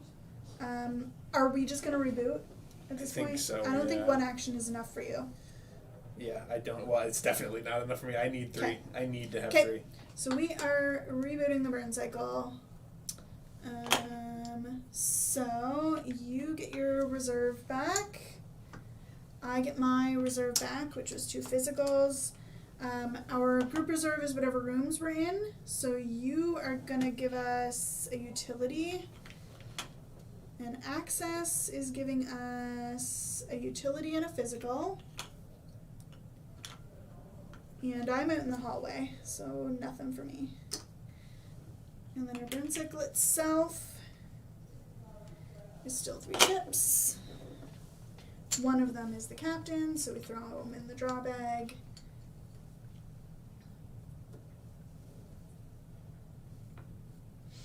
Okay, Captain's still in that middle spot. Good for her. Threat goes up by 2. And now, roll the ping die twice instead of once for each hub pings are on during ping activation. That's actually not terrible for us right now. No, we've been keeping pings somewhat in check. Yeah. So that's that. So we rebooted the Burncycle. It's your turn. Okay. I have 6 action dice to deal with. I will say, so this is interesting. This mission objective where we have to spend this 2 power to repair these terminals, and we had to give access to 2 power to repair and everything. Every game I've played before, I have been like very power rich, and I've been able to unlock a lot of things. I feel very power starved in this game right now, which is really making me think differently about just how I'm approaching everything. Like normally I'd be unlocking all this stuff. I'd have a bunch of advanced dice by now. Instead, I'm really scared of getting hit by that captain, and I know I need power to repair more terminals, and it's making me feel very afraid. So, all right. So the first thing I need to do is to access that terminal, and were we supposed to get I didn't get my personal ones back. They're right there. Yeah, I just misplaced them. Yep, that's fine. I will use this to access first I need to repair. That's action 1. Then action 2. No, you repaired last turn. I think you just didn't spend the power. Great. So I didn't think I did. No, I did because we put it underneath. Okay. Yep. Yeah, I don't think I spent the power to do it. Okay. So. Are Okay, now I'm going to access you altering the Burncycle with this so that it's optimized? Yes. Okay. But that should. Yeah. Yep. Okay. So draw a terminal card. Mm-hmm. I'm gonna watch the tape back. I probably did spend the power. I'm probably making this more hard on myself than I need to. But, all right. So you can take up to 2 things on that, but you need to pass the AP check. Access a door lock, unlock a door of my choice. I am absolutely going to do that. Nice. I need 3 AP for it. But you do get 2 options on there. And one of them you get for free. Yeah, I'll take the door lock for free, and then I'll try to roll 2 AP to do a mechanical mod and draw a mod. I'm not drawing or rolled any dice. This die They're all just successes. But sometimes it breaks? But sometimes it breaks, Got it. yeah. Okay. It'll have actual images on it, a la Bones dice.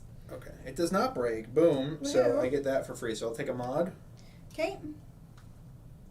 Wait, you were going to roll... You still need to roll the other AP check. I thought you said I got 1 for free.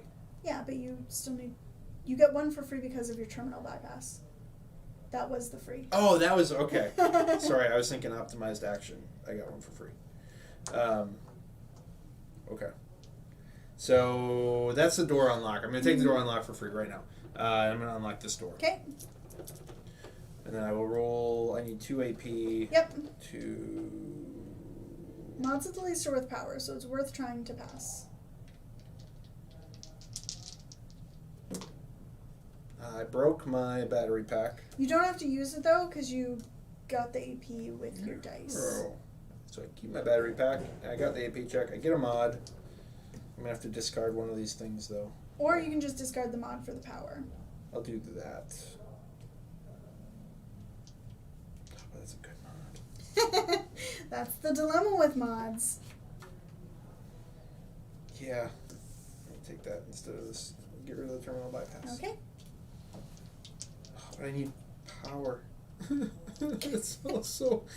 You can always use it for a bit and then sell it for power if you need to. Yeah. Like anytime you discard a mod, you get the power for it. So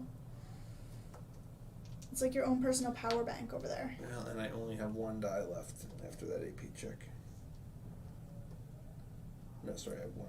I have 2 die left. 2 dice left. No, I spent my power because I missed with 1. Okay.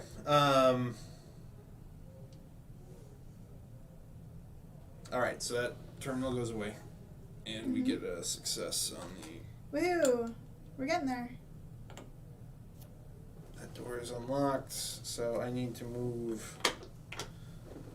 So I access the terminal. Now, this happens. That's threat. Oh, that's threat. Yes. Lovely. And then I need to move, but the next time I move, I can only move the command module. Mm-hmm. Stupid imperative. Alright. 2. Are you moving her down here? Yeah, yep. And then that completes my imperative, so that gets me 1 power. Mm-hmm. And that's the end of my turn.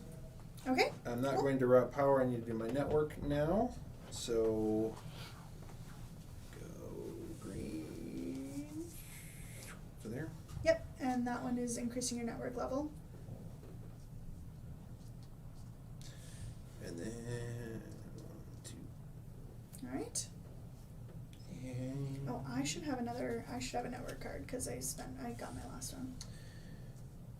alright, and then we need to degrade the Burncycle. Mm-hmm. You could have gotten to this one if you wanted to, because you could have gone in. It doesn't help me. I just completed my imperative, so 1. Way to go. Ooh. Alright, that's my turn. Okay, so corporation's turn. Security is activating. I'm a detected bot near Latticeworks, so she is moving towards me. She hates you. The hamster is patrolling. And now she attacks me, and security hits for 3, so that hurts. Yep. But I did get some buffer power on that last turn, so it's better. I might have to sell my grappling arm. Might be a good idea. Okay, so ping's next. So we just got the 1 ping. And then what happens with lattice work when that happens again? Yeah, so the ping has to move to that first, but then it would have sorry. rolled that die. Yep. And then she moves transfers towards it the out, closest It bot. transfers it out. Right? Yes. Yep. Okay. She moves towards the closest bot. She's already adjacent to me, so she's not going to move. And Lucky. then threat goes up by another 2. Beep. And now the CEO pings the network 2 times. Mm-hmm. Yep. And also degrade the leftmost active chip in the Burncycle. That's actually kind of nice. Well, yeah, so they have 1 action left. But we've got a bunch of reserve chips, so That's true. yeah, we'll be okay for a bit. We probably should have opened up another Burncycle slot. Yeah. A long time yeah, ago? it costs 4 power though, and we're like super starving for Yeah. power, so. That would bring me down to 1 power remaining, which is... Yeah, so we'll just keep trucking along with what we've got. And we've got to repair access if we want access to be the one that... Right? How does access have left? She's got 3, so 3, she can okay. technically do it.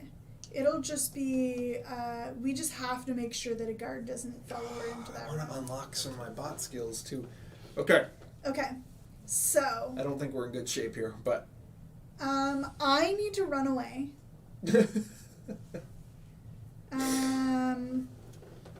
Ideally, how are we gonna do Ideally this? we win. I need So to get let's- far enough away from Latticework because she's not.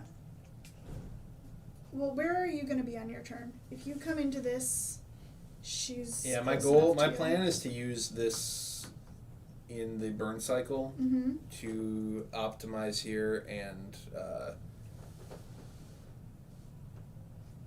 Open that door. yeah, by just setting off an alarm, which is going to Okay. bring lattice work right next to me, which is probably a terrible plan. You just need to stay more than 4 away from her. Which is not great when the terminal's right there. Yeah.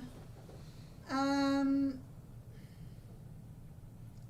would like you to make her chase you all the way across the map. I can't. If she hits me one more time, I will be shut down, and then you'll have to repair me, which will cost you power. And an What's her action. movement? She only moves 3. Yeah, So plus 1 for every hub, and they're going to get one of those.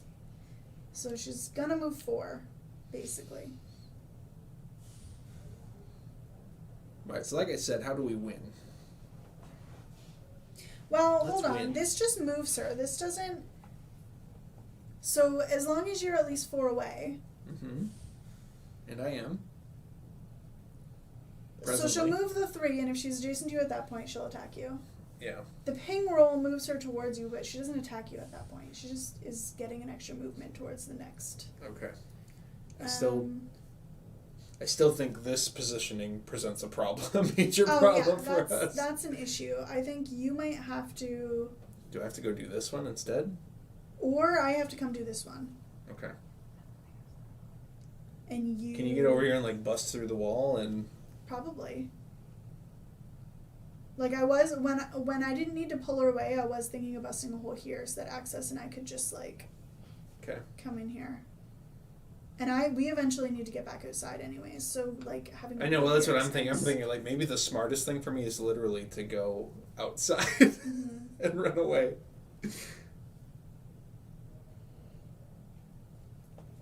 Okay. Yeah, so I'm gonna try and come down here and then bust a hole. Okay. So I need movement. I need physical. We'll do that. And I have two basic action dice.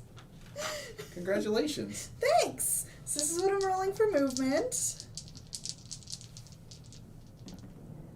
Ugh. So I get to move 4.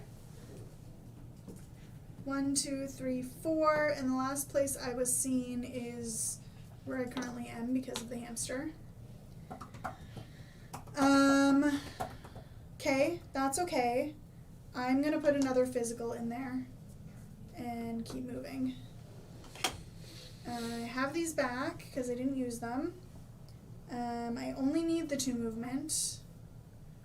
That stays there.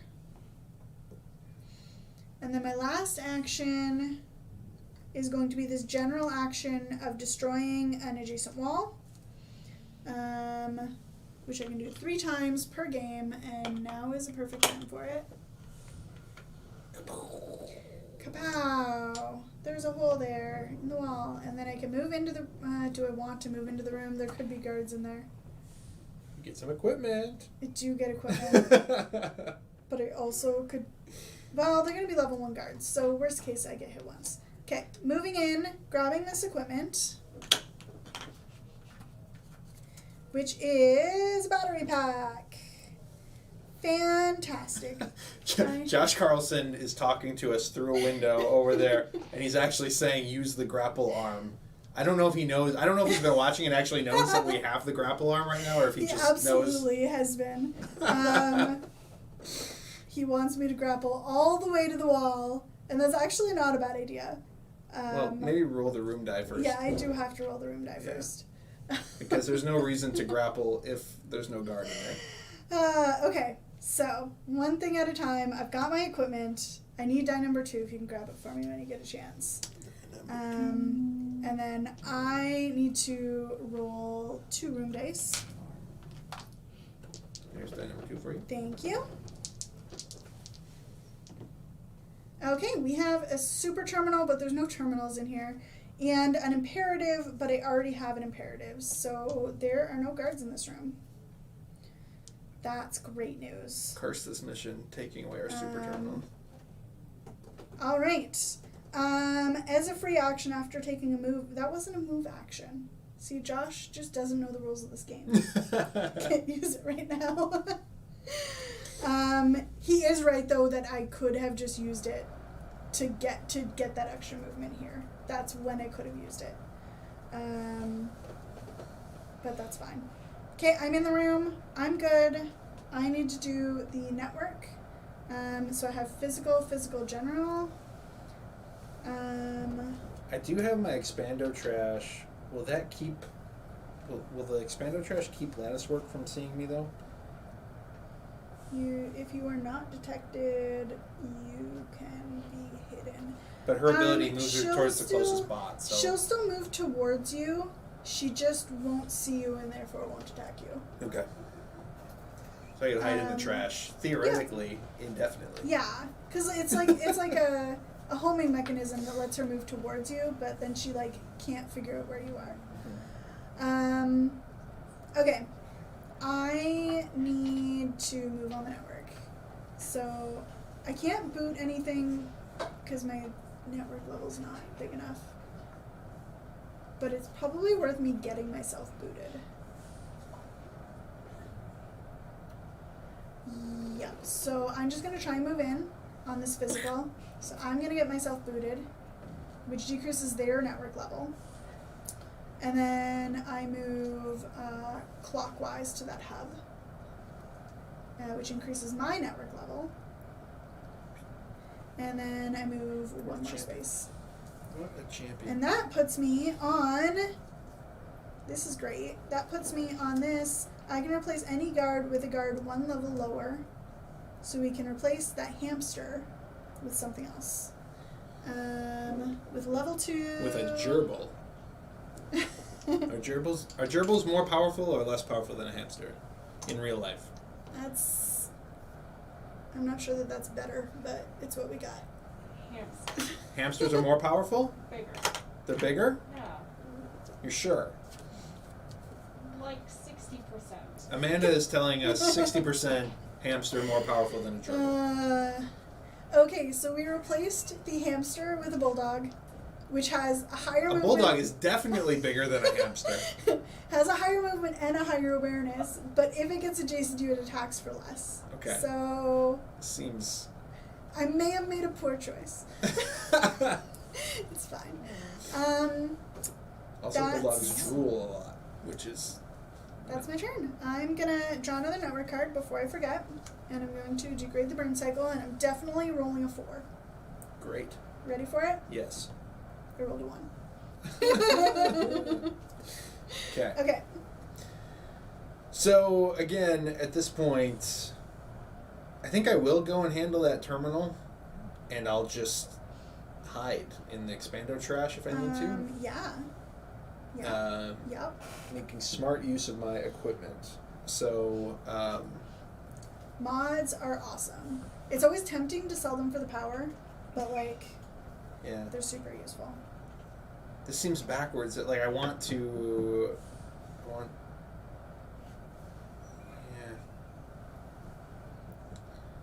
I'll swap this out, Okay. even though it's not going to give me the optimized utility action I was hoping for. That's fine. But I have 5 dice. Okay. I need to get over to that terminal, so I need a movement of 3. I will roll my battery pack and 2 dice. Does this Expando trash? This is a single use. No, it's a It's- mod. it's- It's permanent. Oh, that's right. It's a mod. Yeah. Goodness. All right, so I'm gonna just make sure I make it over there. Whew. Good That thing. battery pack is doing like extra. It is not broken on me yet, which is remarkable. All right, so 1, 2, 3. I got what I needed out of that. Woohoo! Barely.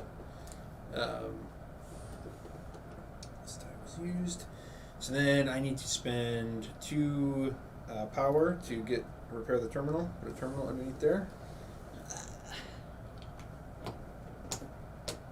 Okay. And That was then your second one. Yeah, that was my second one. And then my third action, I think I'll try to. I'm just gonna try to make a run. Where does access need to get to? We need to get access all the way over Yeah, there. we do have to clear that terminal. That is part of the end game. Is there can't be new terminals in play. So we need to clear this one too, right? No. Oh, like no, just sorry, I the get you. ones we put Yeah, on, I we get then you. need to use. Okay, I will go ahead and do that then. Okay. It's my last action. All right. There you go. All right. Admin access, reduce the CEO's network level by 1. Mechanical mod, draw a mod. 5 AP, file download, gain 4 power. I don't think there's. Well, I can. Battery I'll roll my pack? battery pack. I'm gonna go for that one. I have a feeling that this is gonna be the time your battery pack breaks, but it's gonna get you the power you need. All right. I need 5 total here. Oh, what a bad roll! Oh no! So 2, 3, 4. No. That's super unfortunate. Does that still clear the terminal or no? Yes, it does. Okay. That's the end of my turn. I'm It gonna. was a valiant effort. Does this mod cost? No, that's the cashing it in. Okay, Your so battery pack still didn't break. I It know. just sucked that time. Yeah. Okay, so I'm gonna put a marker on myself to say that I'm hidden in case Lattice Worker comes in here, and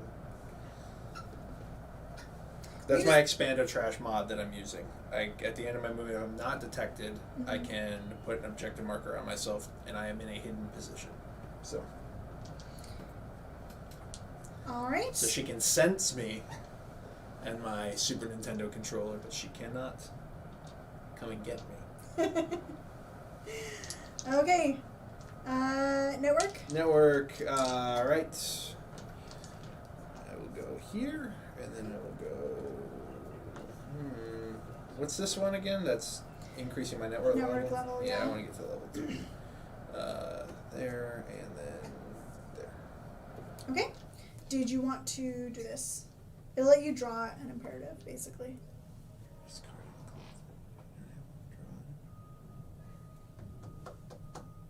I don't know if I want it. Oh, I need more power though, probably. Yeah, I'll draw an imperative. Okay. You get your network card then right away too. This one is called Title. The next time you take an optimized tech action, you do not get the benefit of it being optimized. Okay. No worries. No worries there. That's fine. Title pending, obviously, in case that wasn't obvious enough. Okay, so then degrade the burn cycle. Will you stop? Sorry. It's fine. Very sorry. And then that's now it's the corporation's turn. Indeed. So, guards are going to move. They don't have any bots within their awareness, but there's this awareness token. Closest to it is this. Yeah. So it's going to move 1, 2, 3, 4 towards that. And clears it. And then Lattice is going to do her patrol, which is the closest bot, which is you. So she can move 1, 2. There's a door here, and she can just move through it. But because she's not aware of you, she won't attack you. She's just kind of gonna, like, hang out next to you. She's gonna stare at it and be like, "What is in there? What's in that trash can? Why would anyone throw a Super Nintendo controller away?" All right. Okay. And then So, then the pings. Oh, they just move first, right? Google says hamsters are territorial and will fight to the death. My goodness. All right. And now nobody will make fun of us naming these guards hamsters anymore, because... So this guy was here, 1, 2. Yep. 1 stops on an access point. And 2. Yep. Okay. And then rolls twice, because we're past that escalation point now. So sorry, this that's- one That's was- network level. Network level. And And transfer. okay. And wasn't that- this lattice work do something there? Well, she's already. She close would, to but me. she's already, Okay. yeah. This south one moves. Oh, yeah. Transfers as well. Nope. That's you. There you go. Got it. Okay. All right. We've got it. It's my turn. Will the missions for each corporation be linked at all? No. They're all each corporation kind of has a theme, so we're trying to keep all of the missions within that theme. But they're all going to be sort of standalone, like you play them one-offs. All right, I have a degraded there, so I can do whatever I want. I need movement. I can't actually repair that unless I, like, sell my grapple arm. But I don't need to repair that anyways. We just need to get access. Yeah, but Access needs to repair it, but she has enough, Yeah. barely. Yeah. Okay. I need to get out of the way of Access, is what I need to do. So, why don't we put physical here?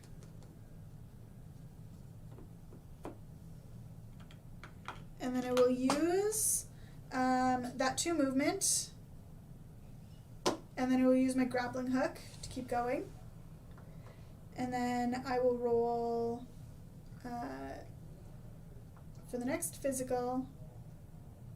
I will roll basically all of my dice. Actually, this physical I'm going to use just one of my movement and the second one for access. Okay. And then my grappling hook. Okay.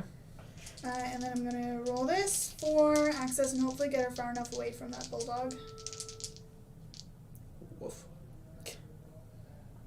I'm going to take back my grappling hook. I'm going to go over here. I want that hiding space because the bulldog's coming in. This is now about 3 actions she's I taken back. know, I'm the worst. It's a good thing this is a Okay. cooperative game. 4 movement for access. 1, 2, 3, 4. So that's coming in. Yes, that's fine. 1, 2, 3, 4. You're essentially going to make a break for this door again to sneak back out? Is that... For is that me? what is that what you're planning on doing? Oh, no, you're getting over to this terminal. Yeah, I'm trying to get access either to this terminal or this terminal. She has to get into that room. Yeah, okay. Yep. But it would be nice. I actually might let her do this one because as soon as she repairs this one, we both get 3 power, and we kind of need it. Okay. And Oh, then yeah, for we can completing- just, and for then we can completing just the run her objective. to the thing. Okay. I can move her.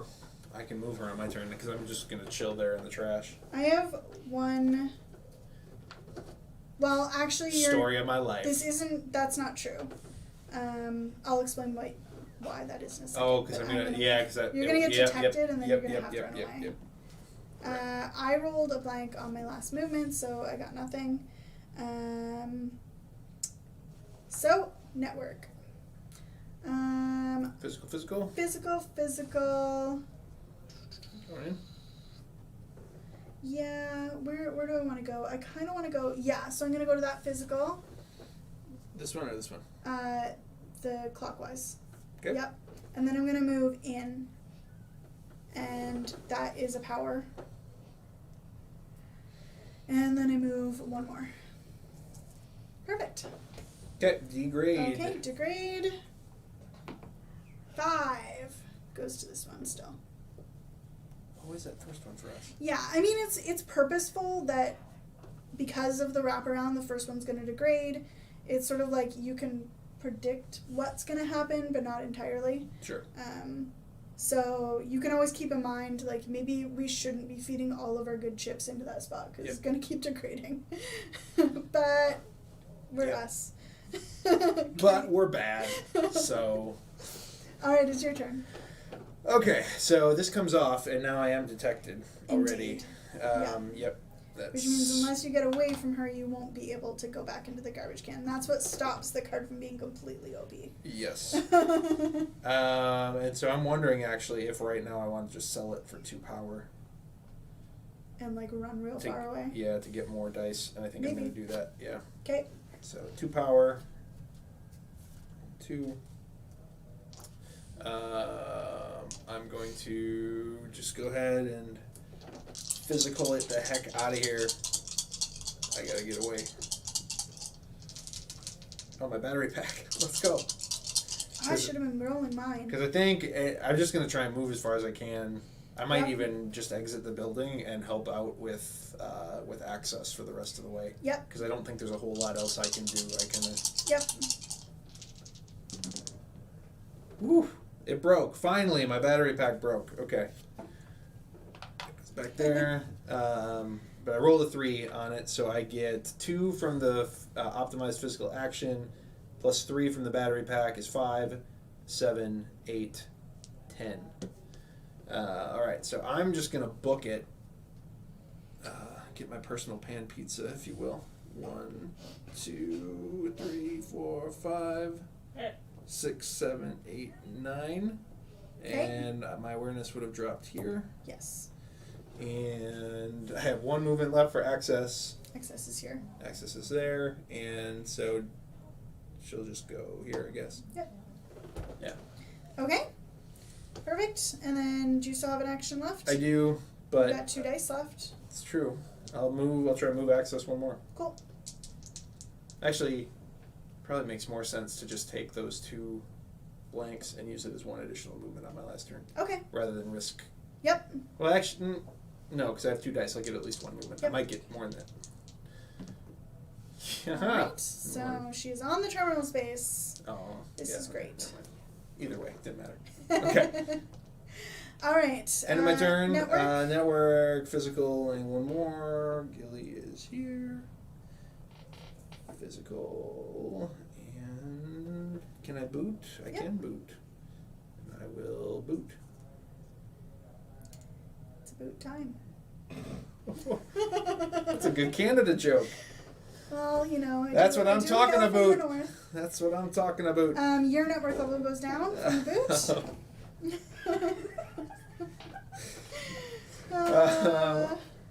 All right. And degrade something on the burn cycle. All right, roll us a 4. That's a 2. 2. You know what we haven't rolled this entire game? One side of this die lets you choose what degrades, and we literally haven't rolled it. Well, we suck, so that's why. I'm pretty sure all the dice in this office are weighted. Judging from the Hoplo play and then this play, I'm pretty sure all of our dice are weighted. Probably. Probably. Okay. Don't start that rumor that all CTG dice are weighted. That's not. No, just our prototype ones. Yeah. It's the stickers we use. We use 1 weighted sticker on each side. Okay, so it is the corporation's turn. Okay. So. They activate security. They move. Yep, so nothing within awareness, so they're each just moving towards the close awareness token to them. So this one's moving here, sees access from there, and moves 1 more. So I'll move it there. Okay. And then Lattice does 3 to you, to your thing, and clears it. Okay. I'm going to lead Lattice on a wild goose chase around the exterior of the building for the rest I of the look game. forward to watching that. Activate pings. So each of the pings is going to move to. You always roll that die first. Okay, 1, 2. This gets booted then. It does, yes. And I And then reduce- your network goes down to 3. I keep sending it back to the middle where they used to go, like an idiot. Okay, and then this the other one. Stops on that hub. Yep. And then we roll the die twice. Okay, I rolled it once already, so I'm For just gonna transfer, okay. threat. Threat. Boo. Okay, and because we rolled the die, Lattice now gets to move 1 spot towards the closest spot. You're definitely closest to it, right? I think so. Yes. Yeah. Okay, perfect. All right, and then there it goes up by 2 more. That seems bad.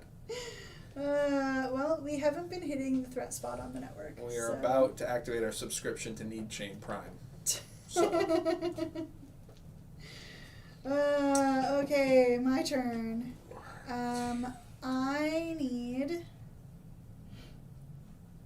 We just need to get access. I'm fine in this hiding spot for a while. Yeah, I didn't put. Sorry, that should be there. Oh, yes. So access needs to repair this thing. So I'm going to set one of these in there for her to repair.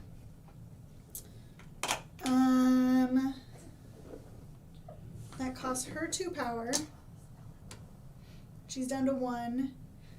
But that completes our objective. Yay! So now both of us get 3 power from that.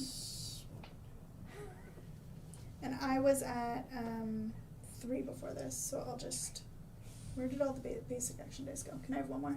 Fine. I'm hoarding all the basic dice over here. Okay, so we've done that. I think now we need her to I think I'm gonna try and run her in there, and then I want to go up to the terminal and get that terminal, because then I can complete my imperative. But that might not be that important. I don't think your imperative really matters. We just need to get out of Dodge at this point. Fine.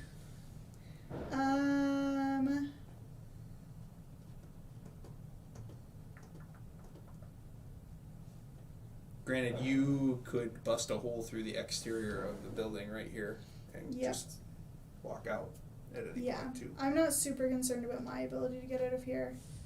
I'm gonna have Okay. a lot of movement to help access get out. Okay, perfect.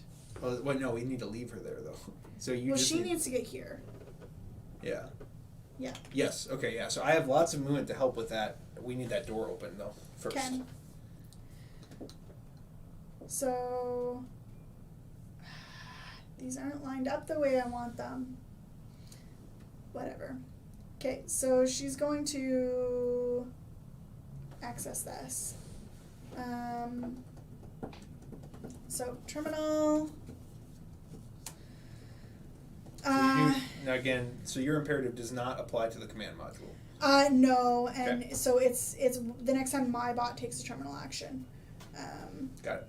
So the first one has to do with moving IP, which doesn't apply to access. The second one is for 4 AP, we can reduce threat by 3, or we can surveil a room of our choice. If there was the potential for a guard in that room, I might be worried about it, but there's not. So I'm gonna try and roll 4 AP to reduce threat by 3, including my battery pack. Okay, so those are used. Battery pack comes back, and we can reduce threat by 3. Nice. 2, 3. Cancel.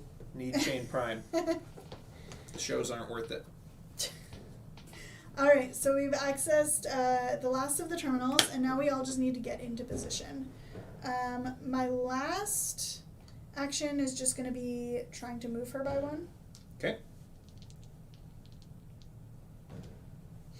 Okay, I'm not using that because I rolled a 2 to get her here. Last seen there. Yep. Okay. And then I've lined it up so that you're gonna have an optimized. So Yeah. Boom. Oh wait, I have to do the network first. So 2 utilities. Yeah, so I'm gonna move in. And then I'm gonna move to the hub. And that gets me 1 of each, so a power, my network level goes up, threat goes down.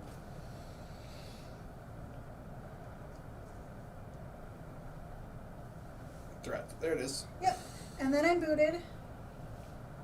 And then I have 1 last move to get back onto the Yep. Okay. Alright, degrading the Burncycle. We're looking for a 4 or the choose.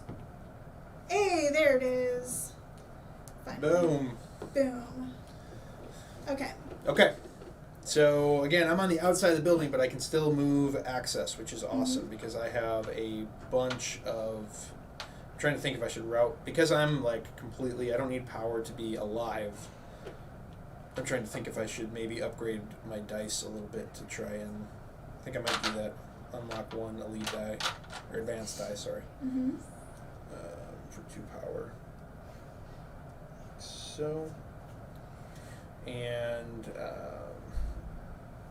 so I have 1 elite and 6 general. 1, 2, 3, 4, 5, 6.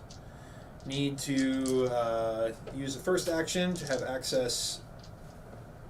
Open the door. Open the door. So keypad. Okay, Come on, level freebie. 2. Aw. It has 2 dice rolls. So that's the black die up there. Now there is freebies on this die, so it's possible. And you rolled it. 1 so freebie, so we get it because we have an we get optimized it. action. Yep. Yes. Boom. Dunzo. Okay, so that was Okay. action number 1. Action number 2, we just need to get her 1 move. And I think what I'll do is I'll just roll my guaranteed success here for 2 to move. And Okay. then I'm And going to then leave we're it to you out. to unlock Mhm. that door. Mm-hmm. We're gonna have to reboot the Burncycle though. Mm-hmm. So we might as well do that at the end of your turn. Okay, let's do it. So do your network first. Utility. I can go either counterclockwise or clockwise. I'll go. Or in. Or in, yeah, just go in. Mhm. So that gets me power. Mm-hmm. That gets me reduced threat. And that gets me booted. Network level. And it gets me a network level. Whoops. Okay. Yep. And then you can move one more. Yep. Perfect. Okay. Okay. Degrade the Burncycle, but we're gonna reboot reboot it it, so it anyways. doesn't really So, all right. So you are still at a tech and a utility. I'm still at 2 physicals. In terms of rooms, you're actually on a spot. What spot are you on? Utility. Utility, and I'm in this room giving us 2 physicals. And where did Captain Burncycle go? Here we go.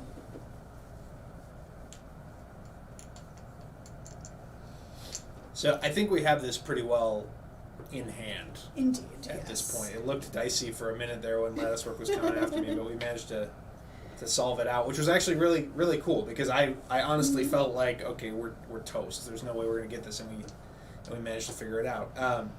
You did mention at the beginning this is intended to be a easier. I'm gonna let you keep playing by the way while I'm talking. Cool. This is intended to be a more easy and easier scenario. That was the intention. So, and it still provided, I would say, a pretty decent challenge. So, I'm stoked about that. Absolutely. All right, so she needs to open this door. We're gonna draw a keypad card. We could raise threat by 2 To cover that up. to cover that up and get your optimized utility. Yep. Also, I'm wondering if maybe I should worry about myself first, because worst case you can worry about her. Yeah, that's true. Yep.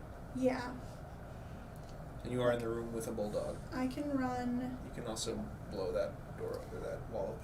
That's true. And you're not. Yeah, that's super fun. Yeah. Let's do that.